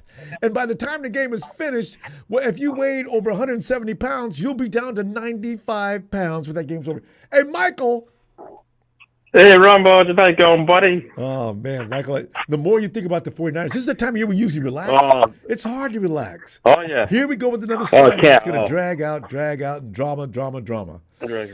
But is it Drama, just think. But do you notice some Oh, pros and I know my cons? daughter and I are going to watch the draft together. I know my daughter and I are going to watch the draft Well, together. yeah, listen, are you looking for him to get traded? And that be okay with you? Because for one thing, there are some pros and cons, like everything else, to let him walk and get something else. You could actually pull a gem in the draft that might be equal to the Aiyuk can. and less money, but that's a risk. Do you want to run it? It's a risk. It's like, yeah, I don't want to take the risk. I'm afraid to take the risk because what happens in the next receiver we get, he ends up getting hurt or something doesn't work out. Or if it doesn't fit our system. All those possibilities. You know, who might fit in certain systems. Everything in the stadium's different. The look, you know what I mean? Where, you know, if you go to San Francisco, the weather is different. Depends on how he does in the weather. If it rains, is he good at catching wet balls? Is he good at, you know what I mean? Is he good at circus act? You know what I mean? Has he got heart? I would keep a. Is he like Dante Pettis? Is he going to come in here and be scared? Because, you know, Pettis was a great wide receiver. You see that kid run routes? His hands? Pettis got hit 2 times in the NFL. Whoa! I didn't sign up for this. Dante, this is football. Is he gonna block? What are you talking about? Is he gonna block? Is he gonna block? Like, you know, Kyle says, you got to block. If you don't block, you're gonna be in the doghouse. Yeah, ask Danny. That's one thing I would do is I would put the money and try you. I would put my life and soul on you. Put my money in there. I don't care. He's more. You know, you got to sign him. Sign that guy because he comes once in a lifetime. Him and Deebo. Those 2 guys, they're as hard as I think Jarrett and John Taylor. They come once in a lifetime. You know that, Rumble. You lose those 2 or one of them. Jauan Jennings. Jauan Jennings is a tough mofo. Yeah. I mean, you got the three-headed monster. I call them the 3-headed monsters. Plus, you got CMC, the running back, the lead, you know, and you got Kittle. You got the 5 amigos. Hey, we got a great Plus team. Purdy. We got a great team. We got a great team around. The All-Star, better than Rams. You look at the Rams; they got nothing. Well, you should look for a higher standard than that. The Rams aren't something you want to compare yourselves to. You know what? No, Rams are low class. When you look around the league, now that you mention it, yeah. where do you put the 49ers ranked with some of the teams in the NFC? You know, we just got a light. Houston's one team you got to watch out for. Houston's a team you got to watch. Yeah. That's my number one. Is Houston's going to be the underdog next year. Okay, well they play AFC. But listen, how about some NFC people? You have a new respect for the Lions? How about the Green Bay Packers? Green Bay Packers, I respect. The Lions, I respect. I respect Tony Wright's Atlanta Falcons. I give them a lot of respect on what they're doing so far. They're probably going to be tough. I can't wait. And I tell you this, Jim Everett, you better watch it. Tony Wright's team might get to the Super Bowl way faster than your team again. They might win maybe 2 before Cousin retires. You never know. Listen, the day that Matt Stafford leaves L.A., the 49ers are going right down the toilet. You can hear that flush all the way across the planet. No, the Rams got the senior assistant quarterback. They don't have a quarterback. They're waiting for Stafford to walk around on thin ice. Anytime could be on the bench. And here he comes. Jimmy G with a crippled leg. Jimmy doesn't like to stay healthy either. So, you know. And if he gets through, who they're going to call? Stetson Bennett Jr. No, Stetson Bennett III. Yes, Stetson. Yeah. Stetson. He'll get beat by Boza and, you know, all the defense. No, he's not going to last. He's not going to last. I can't wait. Trust me. And I can't wait to see these other teams, how they're going to prove in the draft, the Seahawks, the Cardinals. We'll see. You know, that's what I'm thinking. The Cardinals might get that receiver from Ohio State. Well, to get them, there's nothing you can do. We got Aiyuk and Deebo. I mean, we got to let some teams have some decent quarter receivers. But you got to know how to use weapons. A lot of guys got some of the best weapons on the planet, right? If you don't know how to use it, you know, you're useless. Guys got one of the best rifles known, and he can't hit a target. No way. You got to check out my daughter's profile. I got her the cheerleading picture that she was in high school. She put the cheerleading picture of her up in the profile. The Nikita Deebo picture, you'll see it. The cheerleading picture of her, yep, on her profile. How Jim Everett trying to think she's a dude. It's a woman. That's my daughter. All right. You got to respect her, man. Trust me, all the 49 Empires are going to be behind her back. Even Tony Wright, 49 Brian, Ronbo. And, hey, Ronbo's going to be on a lot more. Trust me, guys. Don't think that Ramirez can Ronbo off this planet. No. He's back for stronger revenge. Trust me, where's Romero half the time? Yeah, Ronbo. At least he's up to date with Twitter and all the other apps that he uses. At least you get more on him than you probably do. What are you talking about, Rudy? Rudy. Yeah, you know, he's moving. I watch Rudy I from told a him he's moving. distance. Rudy's hilarious. He's moving to Subway. He's moving into Subway. Rudy spends all his time. He doesn't talk about the Rams at all now. Do you show you how fixated he is on the 49ers? All he does is pay attention to what the 49ers are doing. It's funny watching him his insides are just eating away with red and gold poison. He's afraid. He's afraid. He knows that your team is strong. He knows you do a better broadcast than he does. He knows you get the more crowd than he does. Tony, right? You should do Atlanta Falcon broadcast. Tony, why don't you do Atlanta Falcon broadcast? Do like with Ronbo. I'll support him. My daughter will support you, Tony. Yeah, you go do a live show. You know, I'll be over there. I'll have the 49ers person show up over there to support some love. Do some calling, Tony. You should do it, man. Hey, go into it. Michael, didn't you go to Rudy's page and did he give you the boot? Rudy throws people out that are 49er fans. He kicked my daughter out, and then she go on Mark. But she know why? Because he was eating a Big Mac. He was like stubborn, like food all over his lips. Yeah, food all over that. I don't think. Yeah. That's why I learned. I figured this. You gotta don't talk. I don't talk to Rudy now because I can see he's lost his mind. Because I'm laughing at him now because he's keeping up with every little detail he can about the 49ers. I said, Rudy, you got a problem. If you look through the windows of 49er fans, I wonder if he's looking through windows of 49er fans. He is. I'm telling you, the guy is possessed. He is. Out in California, he's probably stalking a lot of 49er people. Asking him questions. I better watch out. He might start on the wrong one. Again, give a shout out to Sharon whenever she gets back. I can't wait to have her back on here. Oh yeah, I know she's having a good ready for Easter Sunday next week. I know everybody's getting ready for Easter next week. Oh yeah. You know, spring's in the air. Spring was in the air and already coming already. So you know, the draft will be next month, April, and baseball starts Thursday, guys. Wow.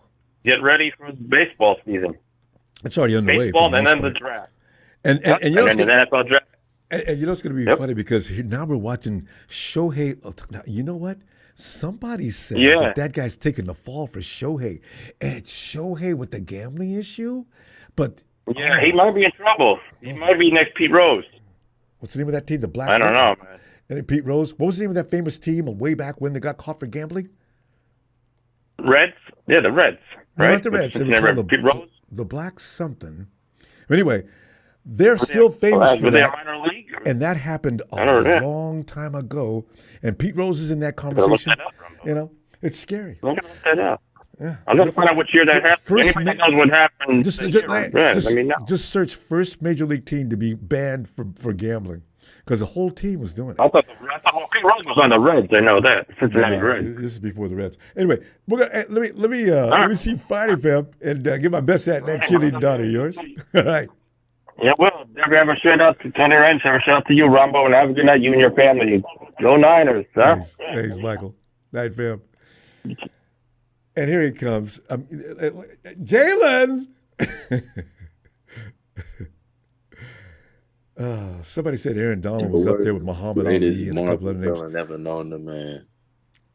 Wait, Ronbo, can you hear me? I can hear you. Say it again. What'd you say? Words of the greatest Marvel villain ever known to man. You cannot live with your own failures. Where did that bring you? Back to me. Here we go once again in the off season wondering what's next?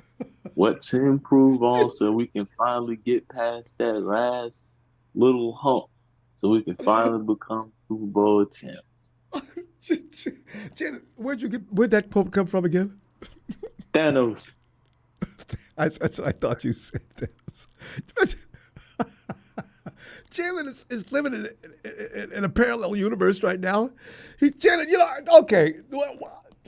Address the Aiyuk situation and give me some more of your thoughts. They're always entertaining. Well, go ahead. Ronbo, I told you this generation is very dramatic. Brandon's gonna play the social media game. You know, I'm not gonna take it too serious though, Ronbo. You know, I don't think he really wants to leave. I don't think Cal's gonna let him leave either. How do you pay him? Somebody, we got to make a cut somewhere. I don't know. That's a lot. 25 to 30 mil in back-to-back seasons with Brock Purdy coming up next. I don't know how they're going to manage this cash. I mean, it's possible.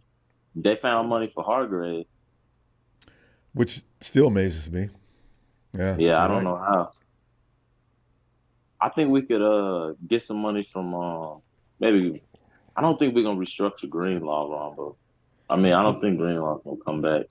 Well, that's why. You know what? You got a good point, and I don't think that Hufanga. You know, if they find some. Thanks, Steve. It was the Black Sox. I don't know that Hufanga's getting. They're getting other safeties. How come so many?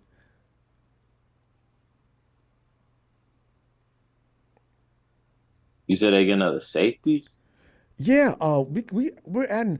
You know what? If we see a safety of Hufanga's stature coming in the draft, that's a red light. You know, an ACL tear is something that worries people. Is he going to be able to play next year? The 49ers don't have time to wait for that. And you know how they are. What's his name? That wide cornerback that went to the Lions that I used to like so much, Emmanuel. The 49ers had no problem letting him go. We give you $3 million. Emmanuel Mosley? Yeah, Mosley. What? Listen, Emmanuel, you're hurt. We want you to listen. Next year, we'll renegotiate this contract. No, you won't. I'm leaving. See, because like you're saying, your generation don't play that. See? So it's about guaranteed money. Yeah. Ronbo, the offense is needs to be the last of our problems right now. Mm-hmm. Our defensive line ain't looking the best. I know, right?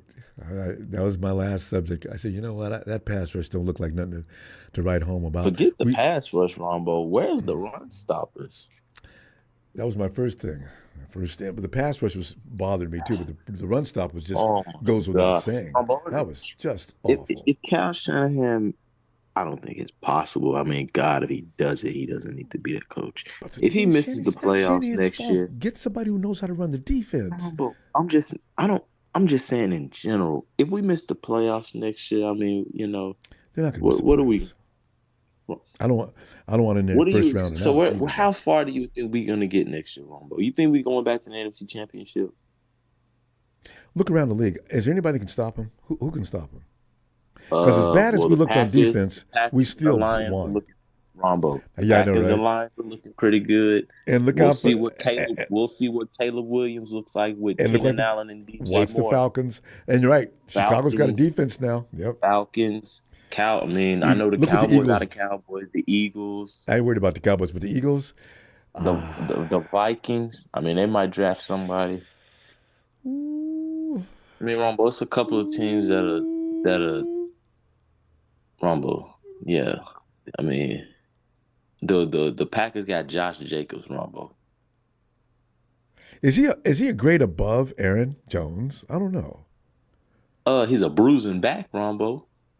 Ronbo, you remember and you know how we don't like bruising backs. That's true. But Aaron ran. Ronbo, you remember we played the Raiders that game, and we played the Raiders in Las Vegas, and Josh Jacobs ran like 100 yards on us. You remember that game with I know we had to fight tooth and nail. We had to win that game at the end. I know. Overtime, we didn't stop. We didn't stop to run that year either. It was clear that our run stopper was hurting, so that's why he had to walk. And then the Eagles got Saquon now. I mean, Ronbo, I know the Eagles. I know one thing. We don't want to go into Lambeau or Ford Field in the playoffs. That's for sure. Oh, absolutely not. You think we winning in Lambeau, Ronbo? Not in the wintertime. You know, and the Lions picked up another weapon. Somebody on the other end of that defensive line pass rush to join that demon they already got. And we got a right side offensive line issue. Hopefully they bandage that up. I don't know who they're going to get. Yeah. Ronbo, you know Kyle ain't going to fix the offensive line. He's going to put McKivitz back over there. Ronbo, no. Ronbo, after 7 seasons, you start to notice how a guy is. He's not going to address the offensive line. Kyle has not spent a season or off season to rebuild an offensive line. I mean, he drafted Aaron Banks. I give him that. I mean, it's Aaron Banks and Mike McGlinchey. Those are the only two guys I can really remember he drafted in high rounds. Those are two guys from, 7 years coaching. And Mike McGlinchey was That's not a good idea. You know, man, I wanted Vita Vea so bad that year. I want Kyle Pitts. Trade Deebo, bring in Kyle Pitts. Yeah, because that was my draft crush that year. But Kyle ain't leaving Atlanta. Not with that coach over there now. Ronbo, you have to understand. Kyle Pitts was drafted like 2 coaches ago. Those guys don't even have attachments to him, really. I know, but you can see what the potential is. Jalen, if you was walking over there today, Ronbo, I'm taking over this offense. And the first thing I do is call Kyle up on the phone. You know what you've been doing before? That shit's over. Ronbo, we could say the same thing for Justin. We could have said the same things for Justin Fields. We see the potential, but that regime isn't who drafted him, so they got rid of him. Yeah, they get their own get people. rid of Pitts. Jalen, we got to go. I want him. I'd take Kyle Pitts. But Deebo Samuel, I'll take him in a heartbeat. And now I need to go make myself a glass of Earl Grey just to get me calm down again. Jalen, man, you next time you call in, I want you to be happy, smiling, and talk about nothing but good, positive things. Man. You can do it. We just lost the Super Bowl. Oh, man, I know. We lost the Super Bowl, Don't remind me. And then we lost to the Rams in the NFC Championship when the Chiefs wasn't even in the Super Bowl. Come on, Ronbo. Jalen, all right. I'm going to see you Friday, and things are going to be looking bright. We're going to be singing about it. Oh, right? I hope so. I know what's going to happen in 5 Super Bowl days. losses in my 22 years of life, Ronbo. 3 Super Bowl losses. Think about this. If you were the Rams, you haven't seen 3 Super Bowls in that length of time. It's never going to balance out, Ronbo. The only way, Ronbo, you think we're going to win 3 Super Bowls? It's never going to balance out. Once they start winning it, they'll be hard to stop. I just know it. They just can't figure out how to get over this hump. We got a good organization. They can do this. Jalen, think about that. We'll see you next Friday. We'll see you Friday. Jay and York needs to change that zip code to 033. Stop it. I'll see you Friday. Yeah. You gotta deal with the youngsters these days. They just don't have, and with good reason. Disappointment. 3 times. Poor Jalen. He didn't see Kyle Williams. Okay, never mind. Let's not get into that stuff. Hey, I see my brother from another mother area, Tony, Dogger Tony, out of the waters of Hawaii, where you sing. Hey, Tony, get in here, man. This is delightful, man. What do we owe this pleasure? Aloha, Ronbo. How you been? It's been a little bit. As I say, tiny bubbles. You know what, Tony? Because I keep telling myself to keep your head up. You're a 49er fan. This comes with the marriage. You've got to know you're going to go through these kind of things because they'll take you way up there and leave you at the altar. That's just the way it works. And eventually, at some point, it'll be fixed. But I don't know. Because I'm looking at a lot of issues since the last time we talked, Tony. The Brandon Aiyuk situation, like last year and the year before is something we're going to have to deal with between another hot summer. But, Tony, is this the summer? Because my feeling is this the summer that we finally say, oh, man, we're not going to make this one? Or is it going to happen? What are you thinking? Well, it's going to have to happen because they have one more year of Brock Purdy on the cheap deal. And when when we have to pay Brock Purdy, once that happens, then the team has to fundamentally change just because of, the quarterback is going to take up a lot more of that salary. So I think they're in this place where they need to be, they're obviously a win now team. Oh. I think they're going to be doing as much as they can to run it back because they were some questionable offensive line play and away from winning the Super Bowl. And so they have that core still there, and they have as good of a team as any in the NFC, and they will have the opportunity next season. And in regards to Brandon Aiyuk, they should only move off of Brandon Aiyuk if they can get proper compensation for him in the form of a star caliber playmaker or a high, like a mid to high first round draft pick. And if they can't get that, then he plays on the 5th-year option, and then we'll see.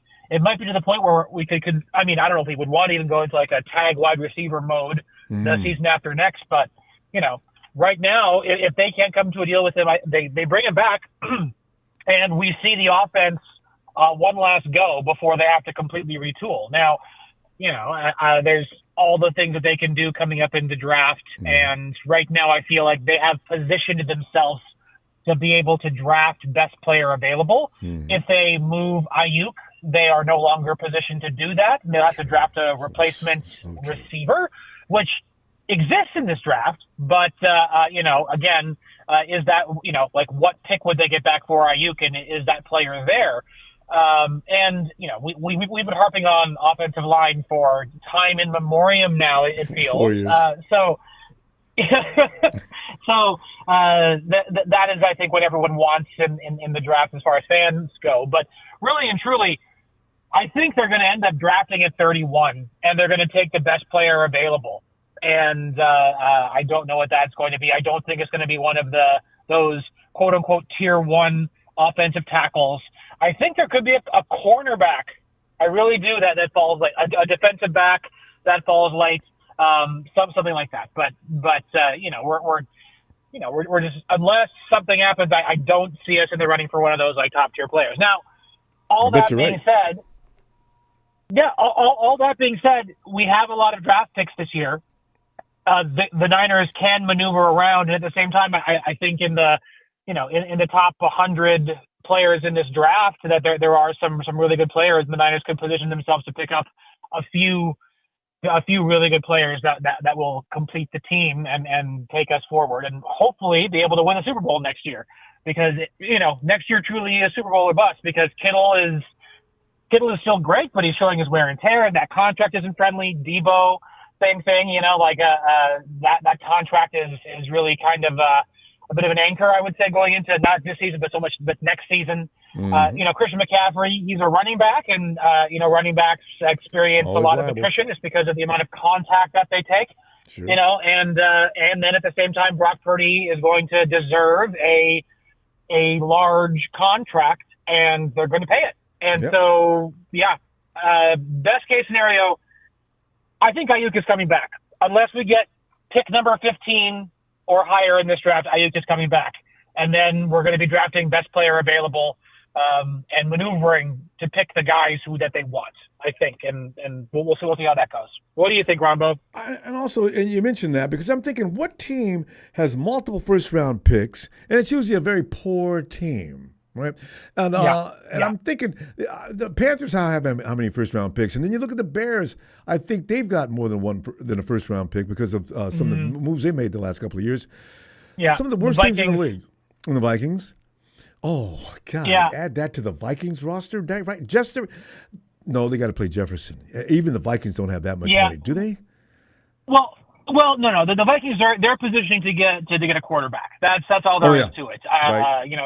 So but in terms of that, you want landing spots for Brandon Aiyuk? I think I would send him to the AFC first and foremost. Honestly, I wouldn't be beyond, as awful as this sounds, if the Chiefs made a good offer, I would trade Brandon Aiyuk to the Chiefs.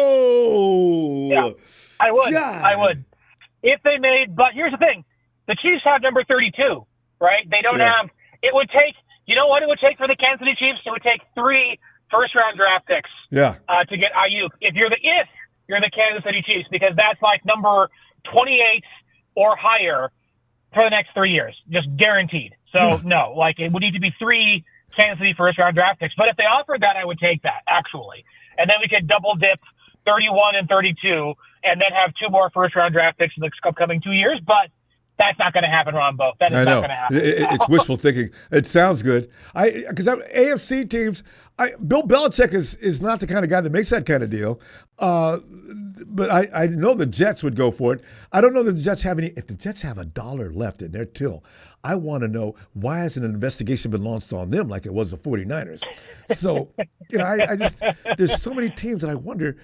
Ronbo, you know what that is? Ronbo, that whole thing, that's the league being mad at the 49ers for understanding how to use the compensatory pick game.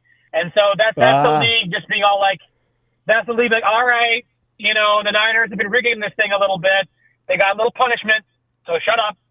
Keep going. That's what I think that is. But, Yeah, and you're probably right because the 49ers have been picked on. And a lot of people say, you 49er fans are always playing the strong. Listen, man, you be a 49er fan for a couple of years, and if you can't see these things, it's only because you're blind to the facts. We don't make these things up. We're watching Nicholas get held every week during games, and nobody cares. I say, you know what? Yeah. It's so clear. Yeah. So, Well, it's to the point with that. You can't beat him, join him. I mean, go, get us a big mauling left tackle who'll, hold people in the playoffs too.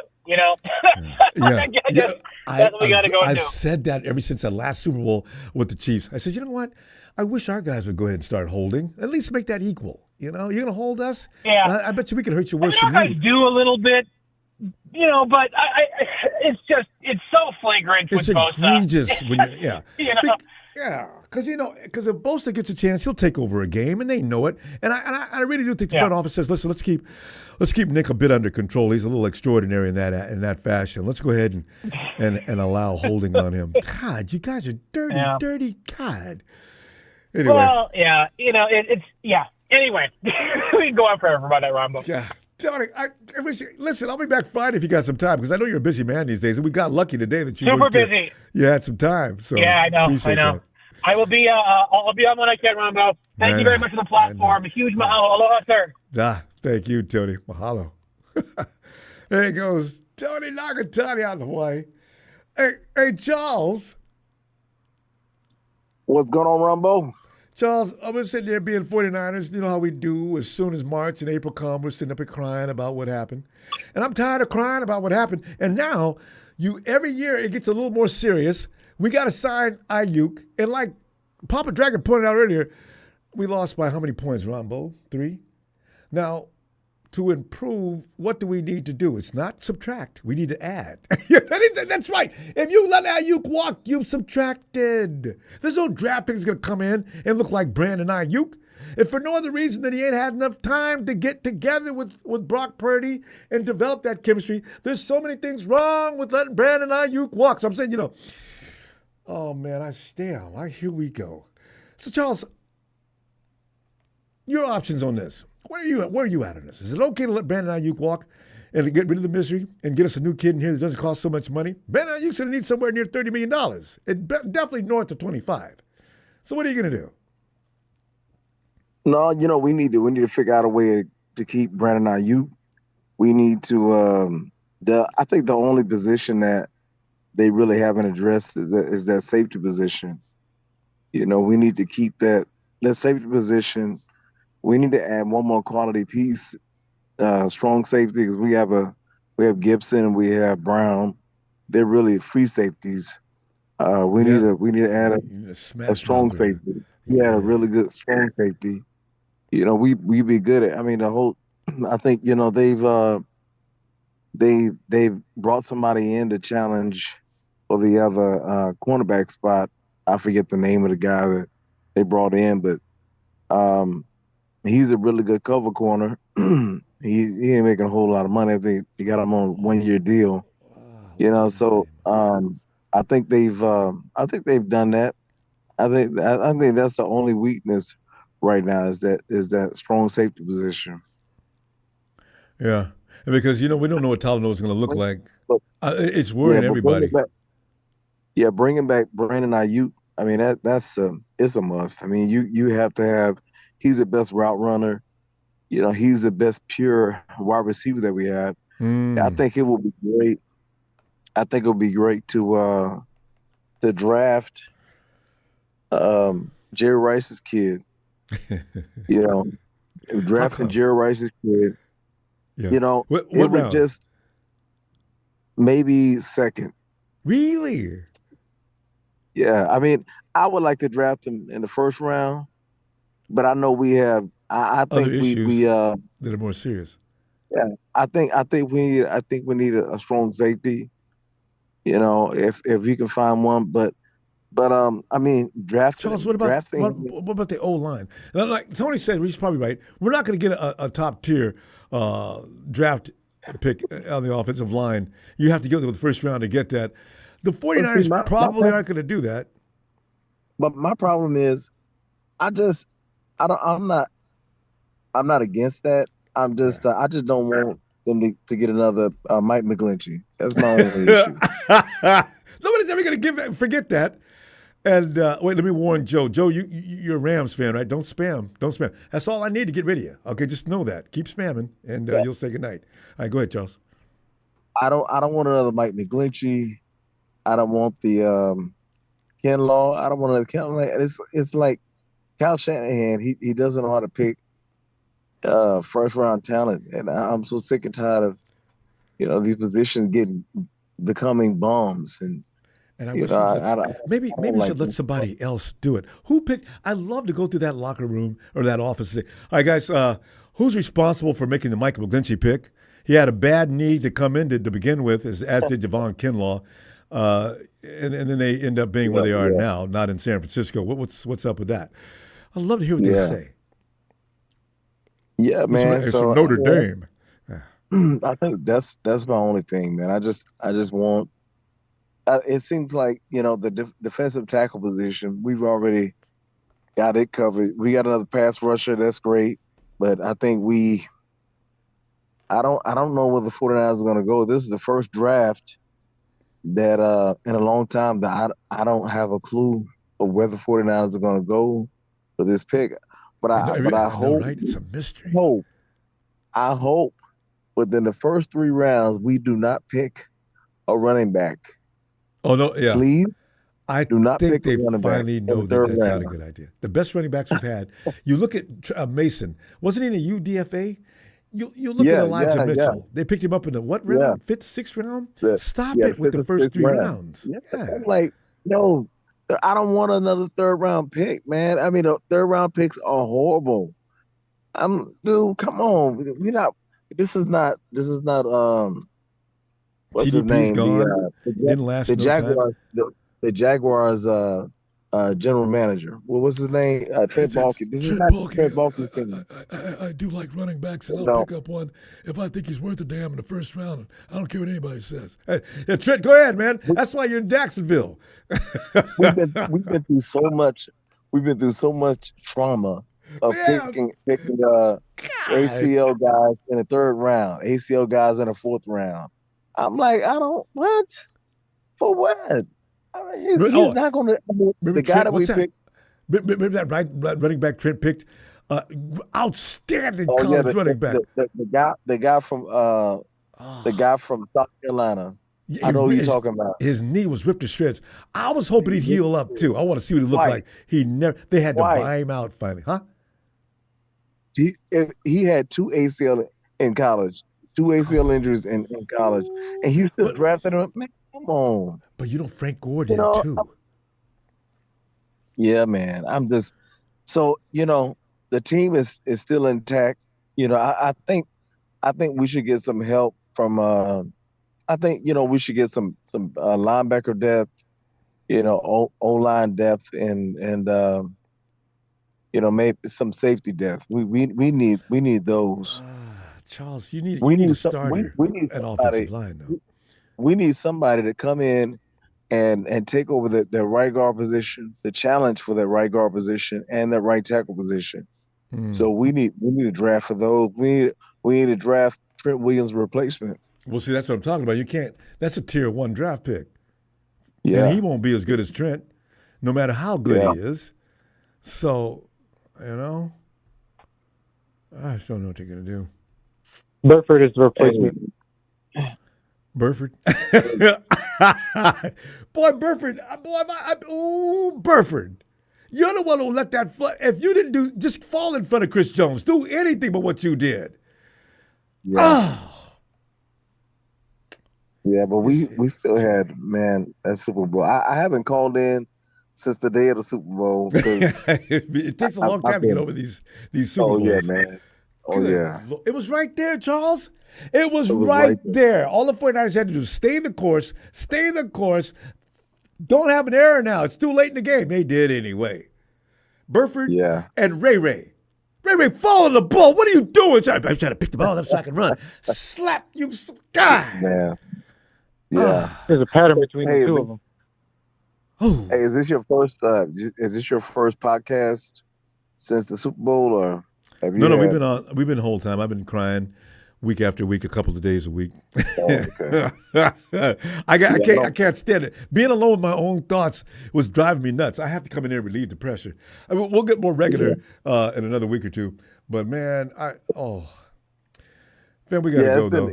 Lattimore. Hey, Charles. Thanks, GB. Lattimore. I was waiting for him to come around because that dude could. Woo! Man, the college ball, that boy was ridiculous. He probably could have pro bowler had he been healthy. I knew he wasn't going to even play. Okay. I saw him drafted, but I was happy he got drafted. Oh yeah, well, he's coming hurt. But yeah, I knew he wasn't going to play, man. His knee was shredded, man. I know, man. You know. So I mean, it was really they like nasty. taking their chances, and the wide receiver they drafted in the third, I think it was the third round. He never got a chance to play. Was 6'5", 230 pounds. Wait. His name is right on. Anyway, I'll think of it after.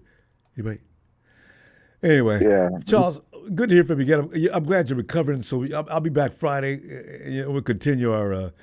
This is no longer just a show we talk about football. This is a therapy class where we all have to attend. Yeah.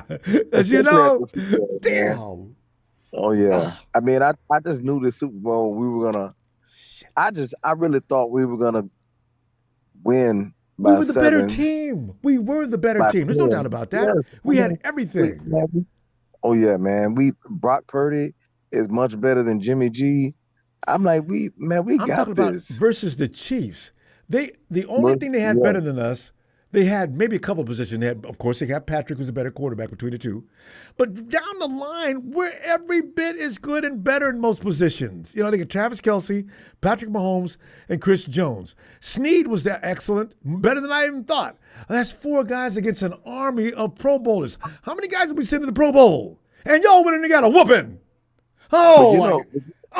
But man, the X factor in every Super Bowl, man, is Kyle Shanahan's play calling. His play calling is horrible. And luck with the Chiefs. They got the luck of the Irish. Man. Charles, let me. I see you Friday. All right. Okay. All right. Come on in. I look for you, fam. All right. You know how we love us some Charles. All right, fam. All right, Charles. And 49 Brian says, can we trade Big Show for a 5th rounder?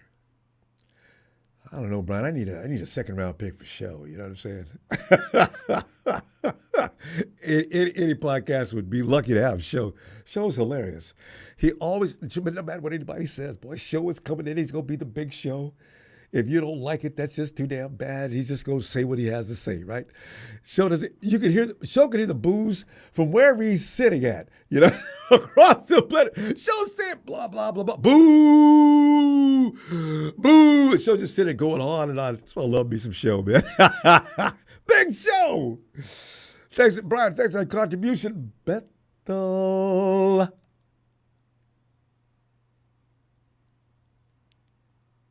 He's got to close that door. Oh, Bethel, give me a B. Oh, give me an E. THNNEL spells Bethel. Did Bethel pass out? He's never done that. Oh, there he is. Bethel. Oh, you hear me? I can hear you now. Bethel, go ahead, man. Yeah, okay. You're working on tech difficulties. Okay. Bethel, Brandon Aiyuk is on everybody's. He was always on my mind. Yeah. Brandon Aiyuk is, he's going to be this summer's issue, and you know how we do. Every summer we have to go through this for the last 4 or 5 seasons at least. We knew this was going to happen. We did. I just couldn't accept it. If he breaks out, that's the reason why they gave Deebo a 3-year contract. So, they don't have to pay Deebo if he's not, doing what he has to do later on. that means next year, if Deebo doesn't get a contract renewal, and he already knew that he was going to play for another team because Deebo said he wants to be young enough. Yeah. He didn't want a 4 or 5 year deal. He actually said he didn't want a long deal. He knew that he was going to go and negotiate his show somewhere else. Yeah, and I think I was watching. There's a guy in this draft that they say he's a lot like Deebo, but he's a better catcher than Deebo, and he runs pretty good routes. So I don't know. They probably would be looking 25 at pounds him. lighter. Wait, who? Yeah. What's his name? You know, there's a lot of guys. People were looking for, even announcers were doing programs saying, yeah, everybody wants their next Deebo Samuel. And I just to laugh. Man, ain't no more Deebo Samuels. Them are all fakes, frauds, phonies, knockoffs. There's no another Deebo. If he could stay healthy, though, he can help us more, though. You know, Deebo runs over people in pretty fashion. Yeah, so, you know, and then plus, I don't know what Aiyuk is saying. They don't look like twins. They don't look like nothing alike. Why he did I don't know why you... He's leveraging, trying to get the 49ers to know, I will leave. And the 49ers said, well, you'll leave if we make the deal. You ain't leaving. We got another year to go. And we'll franchise tag that, but the year after that. So, you know, what you're talking about is not resonating, baby. Yeah. And you can't make him feel that way, though, because he'll get all pissed off and sit. I'm worried about him thinking about doing that. They got to sign him. I don't know how they're going to do it, though. Where's the money come from? Yeah. I don't know. They'll make something work out. And then plus, a lot of big guys left that you don't have to pay. So, you know, that's another thing. There's going to be some more cuts. And, and then plus, how many times have we seen this defense, other franchise gave up on certain players and they come with us and then they go somewhere else and get paid because they do very good. That's why these guys always love coming to San Francisco because they get paid when they leave. Come to the Chris Kasurik, especially defensive linemen. Come to the Chris Kasurik, Chris Kasurik, what we call institution.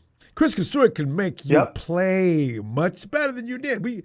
Those guys we picked up, they're already not bad.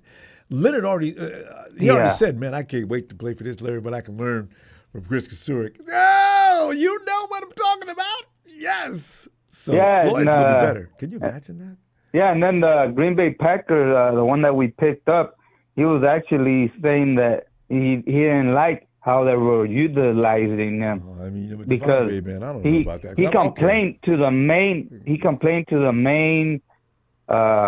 main coach, and after that, that's why they started doing good in the playoffs because of him. Devondre? Yeah, because he told the coach that he goes they need to play a lot rougher. They need to play, do more blitz, do more, all this stuff. Devondre said and that? they listen to him. But I want to talk to the other coaches though and see what they say about that. Because we wanted Eric Kendricks at first, and Eric says, "No, I want to be a cowboy." Okay, Eric, why? Yeah. They go let me be a Mike. Really? And you're going to take less money to be a Mike. It means that much to you. See, he's over 30 years old, and he took less money because the Cowboys told him he could run their defense. You know what? If he's that silly, go ahead. You don't need to be over here. I'll take Devondre. Devondre's okay, but I don't know how good. Well, we'll see. We got a good linebacker coach, don't we? Who's our linebacker coach? Yeah, we do. Campbell was whipping our ass. So, we're going to find out. Yeah, it just we need to just trust the process. Hopefully it does good. And, hopefully this coach that we got in the DB room does his job and does, the way he's supposed to do it, because if we remember a lot of the players did not like the way this DB coach wasn't coaching Yeah, I know. They're putting on the bus. But you know what? That secondary looked better than usual this past year. Now, Steve Wilkes may not have been a good overall DC, but he had that secondary looking a little better than they used to, except for the beginning of the season when for some reason he thought they weren't capable. That's because there needed to be a little more familiarity between him and those players. He didn't know those guys like he should have. Yeah. He had them playing off way too far back. And Kyle said they're capable of playing a little closer than 10, 15 feet back. I know what you're doing. Well, let's get them moved up a little bit on those plays so they can make plays. And then when they moved up a little closer and let them play a little more man defense a little more often than keeping them in that zone, all of a sudden the secondary looked pretty good. At least I thought so. Yeah. Yeah, so that's, that tells you, why sometimes they didn't like the way he was coaching. Yeah. And he just didn't know any better. I feel sorry for Wilkes. Yeah. I don't know how the players felt about him though. They voiced their opinion. They didn't particularly like him well either. So. Yeah, that's why he got fired, because when your whole defense or some people defense, they could say everything they want to, but if they don't like you, they're not gonna want to keep you. Yeah. Yeah. Yeah, there's got to be. We've got a way to There's a way to act in the 49ers locker room as coaches, players, everybody alike. You have to fit into the program, or you become susceptible to being dropped. So because most of our coaches get signed by other teams. We get cherry picked every year. I mean, how many coaches do we lose? Yes, we do. Damn. We lost a lot this year. A lot of coaches. As long as they're winning, everybody wants to do the 49er way. Yes. Even coaches want to come over here. Why? Because you get a coaching jet, you get a job when you come over here. That's why Kasurik won't leave. Chris could have went anywhere by now and got probably way more money than he's getting paid for the 49ers. Although the 49ers are probably paying him really well. But he really enjoys working with the 49ers, and we're lucky to have him. Yes, we are. Beth, we're going to go. I'll see you Friday and see what changes in Santa Clara. All right? All right, Ronbo. Punch that light and let's go Niners. Thanks, Bethel. Always appreciate All right. you. Always. See you Friday. See you Friday. All right, fam. And let's go to the land down under. Tony. Ronbo. Tony, what I love about you is the directions you go. Tony always shoots from the hip, and it's usually common sense. Things that Tony uncovers those truths that some of us don't want to be seeing. You know what? You're one of the first guys to beat up on Kyle Shanahan. You've been doing that for a long time. And back when you first did it, I said, wow, that's pretty harsh, Tony. But I didn't, I like you a lot, so I'm not going to argue with you about things like that, because come to find out, it's a good thing I didn't. Because you've been right on a lot of things about that. But now you got Brandon Aiyuk. Tony, do you let him walk and go ahead and save that money because you got something else going on? Or like Tony just said a little while ago, the other Tony said, we're in a win now mode. You're not going to win now by getting rid of things. You got to get better, not worse. You can't take a step back yet. What do you think? Well, there was once upon a time, Ronbo, and we all remember it, that we couldn't attract the fleas off the back of a dog's ass, let alone people football just didn't players. like me that much, and I thought that I was some of the best deals. But guys would tell me that, who are you? Aren't you Trent Baalke? I said, well, yeah, don't it look like it? Well, that's what I'm talking about. Get the hell up out of my face. No, I'm not. Hey. Trent couldn't bring back a dead cat. Oh, he brought some raggedy players back to camp. Woo! Man. But, this regime has made a few mistakes. I mean, where's Sam Donald, Ronbo, now? Where is he? He's starting for, is that Washington? Wait, who's Sam starting for? Minnesota. Yeah, Kirk left, and Sam went over there. Yeah. He's in Minnie. Okay, so there goes 3 first-round picks. Yeah. You could have had, what's his name? What was the point of picking Trey Lance and then putting him third stringer, and then this guy goes the next year? Yeah. When it comes to quarterbacks, if they put him back up, he would have stayed. And you could have made some sense out of it. You know what I mean? At least, yes. But no, they put him third stringer. All right. They put Donald there like he's, like he gives a shit about the 49ers. Yeah. And now he's gone. You blew those picks. You pissed off, what's his name? DeForest Buckner. Yeah. And you could have paid Buckner the same money you're paying Hargrave. And he would have been here. Yes.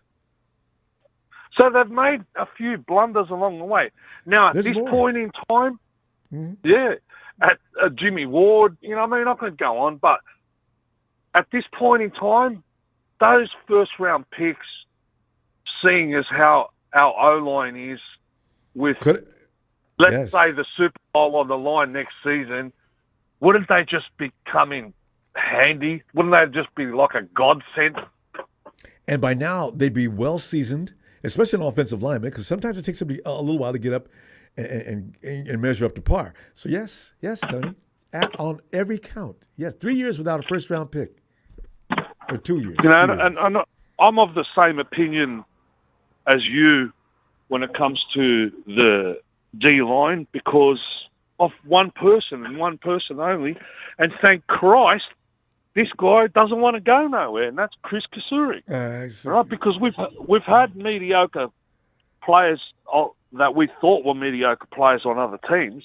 Mm-hmm. They come over here and they get coached up by him, and they play, lights out. Charles Omenihu, a few others, you know what I mean? But, yes, Cleveland Farrell, the guy that went on all around the league looking for a job. He was good. He was trash when he was with the Raiders. I mean, it's just the way it is. So, Chokerhand Jedi is Chokerhand. He hasn't proved his you're driving. He hasn't proved his worth yet. Mm-hmm. So I'm not going to get off his back until he does. And you're right, too, because Kyle Shanahan, you're supposed to be responsible for getting this. You got to the Super Bowl, but you got to stop coming out of there dry. He got us to the Super Bowl, but who's had a better chance to win a Super Bowl than him? Actually, in the last few years? With 10 point leads in every single one of them that he's been in with 10 minutes to go or 5 minutes to go or whatever. You know what? I wonder why Kyle's not staying on the sideline looking at the clock when there's 5 or 6 minutes left and there's 10-point lead. I could just see 2 or 3 guys holding him down, trying to medicate him. He's got to be losing his mind at the end of these games, wondering if that snake's going to come back out of the grass and bite him again.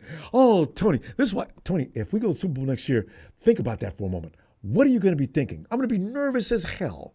I mean, I might as well be a hooker in a church, sitting there thinking, sweating bullets. Whoa, we cannot lose this again. Oh. No, we can't. And the Super Bowl window is open as far as Brock Purdy's contract. We got him cheap. When it comes time for him to get paid, that's when the window starts to close a little bit. But if we had these 3 first-round picks now, I'd say we'd be cruising. Because you could swap one for 2. Since you didn't use Trey anyway, well, now you just threw 3 picks away. You just threw them in the garbage, just like that. Where you could have had 2 potential superstar quarterbacks on your roster. And I say potential because we never got to see much of the kid, but still, he had potential. Yeah. Well, the next 2 years you could have picked up quarterbacks if you could use those first-round picks anyway. So you're talking about 3 quarterbacks. Let me ask you this question. Would you have rather have had Donald or Lance as a backup to Brock? Jesus. Tony, Brock's got more Sam's got more experience. But this is the thing. Trey never got any time to polish. He never got any. He got hurt. He spent his time on the bench. He came back the next year. He got abused. he just can't get any time on the field. Kyle runs him up the middle. He says he didn't run him up the middle, but he still got killed. So, I don't. He got hurt his first year, the finger hand, and never healed up. The second year, he got killed running up the ball.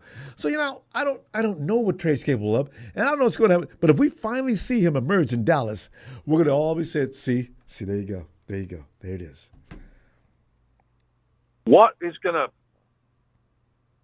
get up my goat, as they say down here, is if we don't win a Super Bowl and then Kyle leaves the team when the team is in absolute shambles and then just goes to somewhere like the Kansas City Chiefs, a ready-made team. Oh, yeah. Andy Reid's predecessor. No end. God! No. I'd have excited as you cannot leave. If you try to leave and this team's in shambles, we will sue you for every dime you're worth. I'm telling you right now. Don't even consider it. I don't know, Tony. It's a rock and hard place. We got it.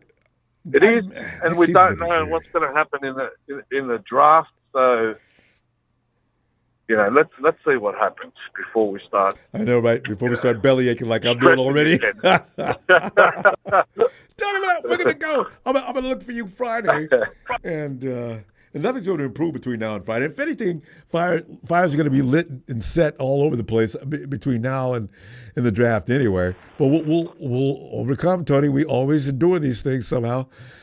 And as far as Brandon Aiyuk goes, someone needs to have an adult conversation with him. Just tell him to calm down. That's it. Yeah, that's a good point. And stop posting up things like Tomlinson. It's not funny. Anything else? And please ask your family to tone it down. I mean, there's people out there on the streets that haven't got a house. Yeah. I mean, all right, these guys are one meal acting like little school kids over millions of dollars that are going to change their lives forever. And sit back and play the diva role. I know it is. It's outrageous, isn't it? When you think about it. Come on, man. All things being equal, you need to stop it, guys. All right. Looking forward to hearing from you Friday. All right, brother. Cheers, my man. Shout out to Evan Ellis, Big Show, Papa Dragon, the rest of the crew, and see you in the next chapter. Can't wait. Cheers. Cheers. There's Tony. Wait, Alice, hold on a second, or else go ahead. I got to run to the little boy's room.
Hey, Alice.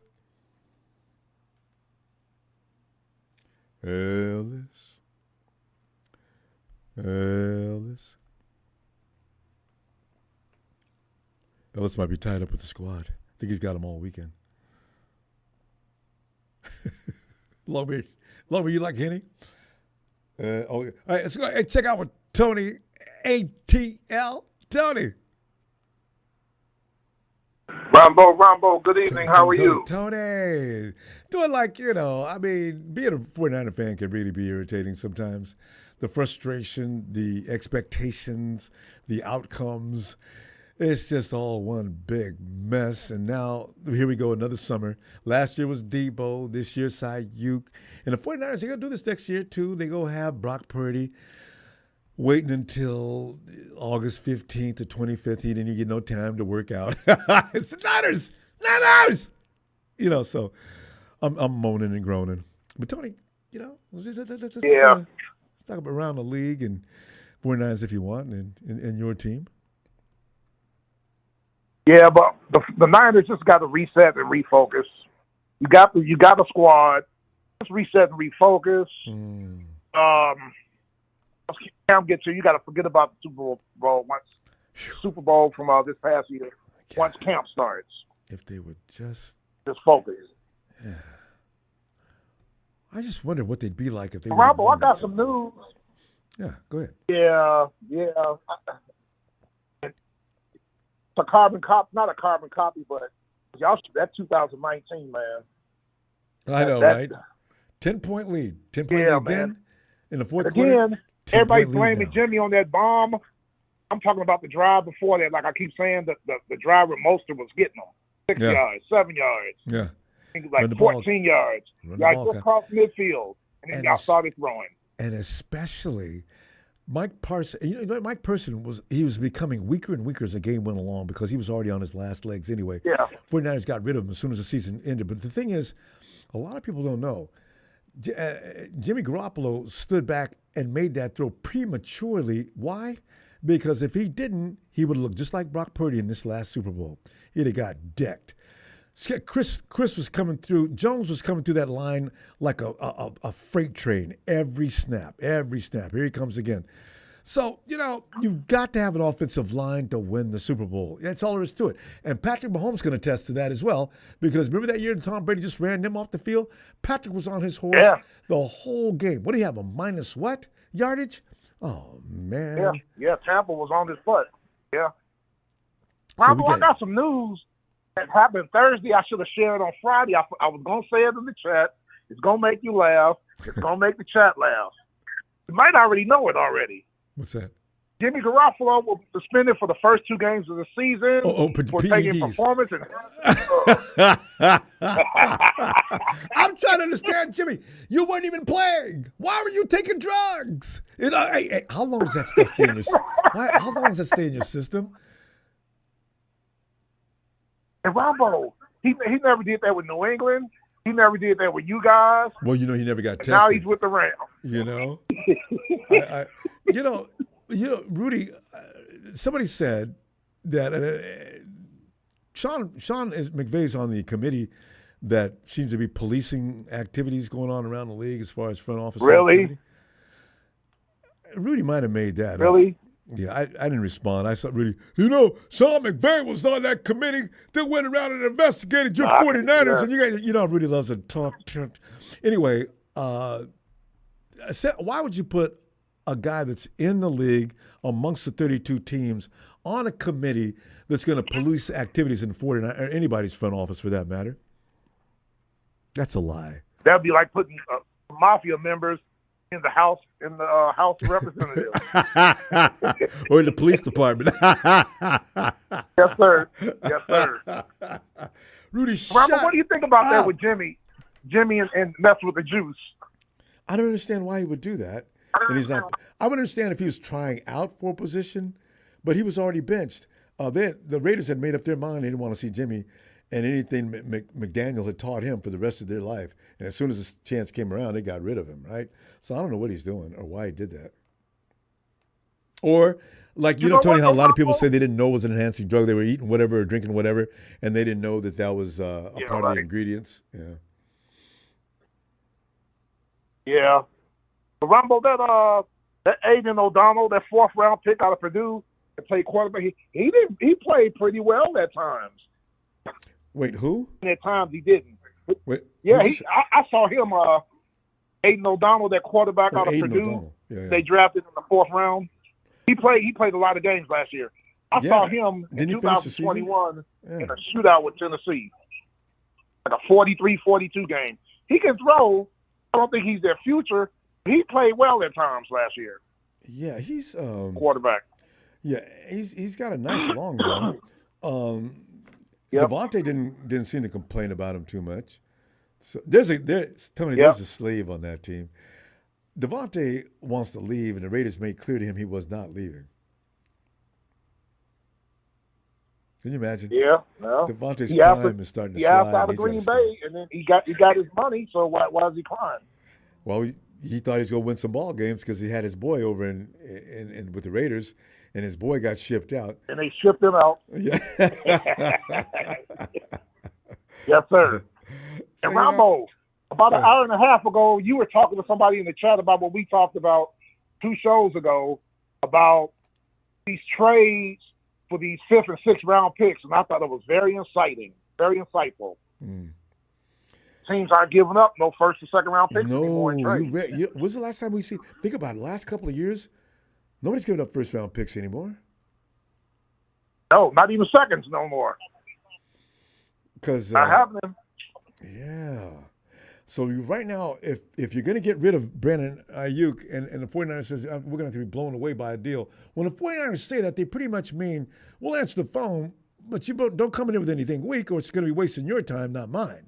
So that's pretty interesting how they're going to do that. We'll see. Because it's around the league, too. It's all around the league. I'm like, that's all they got for him, or that's all they got for this guy? Yeah, it's happening around the league. It's just not this team or that team. It's everywhere. Name a couple of players that you can't believe went for such a low-round pick. There's been a couple. I'm not going to lie. I said 2nd round, 3rd round, really. 2022, and this is going back a couple. In 2022, when we traded Matt Ryan to Indy, he only got 2 3rd-round picks, and I was shocked by that. Wow. I was shocked by that. I wasn't aware of that. Like, that's all we got? We could have got a 2nd? I understand not getting a 1st, because he's older. We could have got at least a 2nd and a 4th. In fact. We got a 2nd and a 4th for Julio. A 2nd and a 4th. Well, but you know what? Julio that was his last. He left you. He had his last great year of production, didn't he? From that point on, he was Julio. Yeah. By his standard, he fallen down. But because he was still averaging 100 yards. From the time we traded him in 2020 was his last good year. He only had 771 yards, and that's when he had some hamstrings, and he missed like about 6 games at the end of the season. He wasn't the same since. He only had 1 good game that following year in Tennessee. In Seattle, he had like 4 for 151.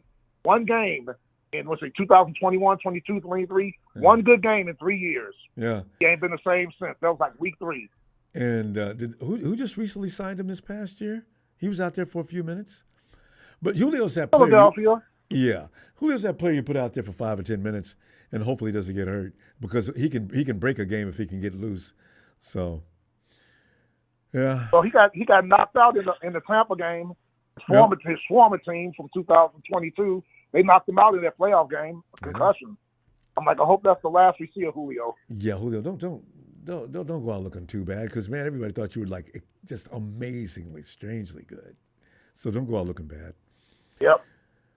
And Ronbo, to talk about what you and another caller said earlier about Josh Jacobs going to Green Bay. Yeah. Remember 2022, Josh Jacobs led the NFL in rushing. Yep. And he had 2 200-yard games. One of them was in Seattle because we cracked jokes about it. I remember that. We're talking about that. It's funny. Yep. GD didn't have nothing to do with that conversation. Yeah. So I still think Josh Jacobs is that guy from 2022 because remember, you and I were both miffed that last year the Raiders wasn't giving him the ball to start the year, remember? Oh, like, yeah. why is he getting carries? Yeah, and then he led the league in rushing the year before. Yeah, McDaniel's out there running, Patriots football, and you got a running back like Josh Jacobs. Why not run him? So who led the league the year before? Led the whole entire league in rushing the year before. Okay, give him the ball. But Tony, is he an upgrade over Chris? Aaron. Is it not Aaron? Is it Aaron Jones? Is his first name? Aaron Jones. Yeah. Aaron Jones. I think Jacobs is Aaron Jones is nice though. He had a nice year last year. But I think Josh Jacobs is an upgrade, and he's about 3 years younger. Is that many 3 years younger? Okay, then that was one of the reasons why, because he tore us up. Boy. I mean, you know what, though? Everybody tears us up on the run game now. Oh, we got ran off the field by both Green Bay and Detroit. Not nearly as bad as the Cowboys. Y'all gotta fix that, Ronbo. You know, oh, badly. You Gotta cannot fix that, allow 'cause teams to run. Then you that's not Niner football. Oh, man. And not only that, now that ignites anything they want to do. They can run any kind of offense and execute anytime they like if you can run the ball because the defense doesn't know what to do, right? So I said, man, come on, man. Tony, we're always having too much fun. Our clock runs out so quick. Man, dare I say, I'll be back Friday looking for you. All right? Yes, sir. We've been having a little fun in the chat. I've been like kind of on again, off again. I just finished below the towels and the laundry. I'm ready for work next week, and I'm looking forward to the draft. We got about 4 weeks. We got a first, a second, 2/3, a fourth, a fifth, and 2/6. Oh. We do not have a 7th round pick this year. So we got 2/3 and 2/6. How many firsts and seconds? Just one. One first, 1 second, one fourth, 1 fifth. That's a nice draft. You guys you don't need a lot.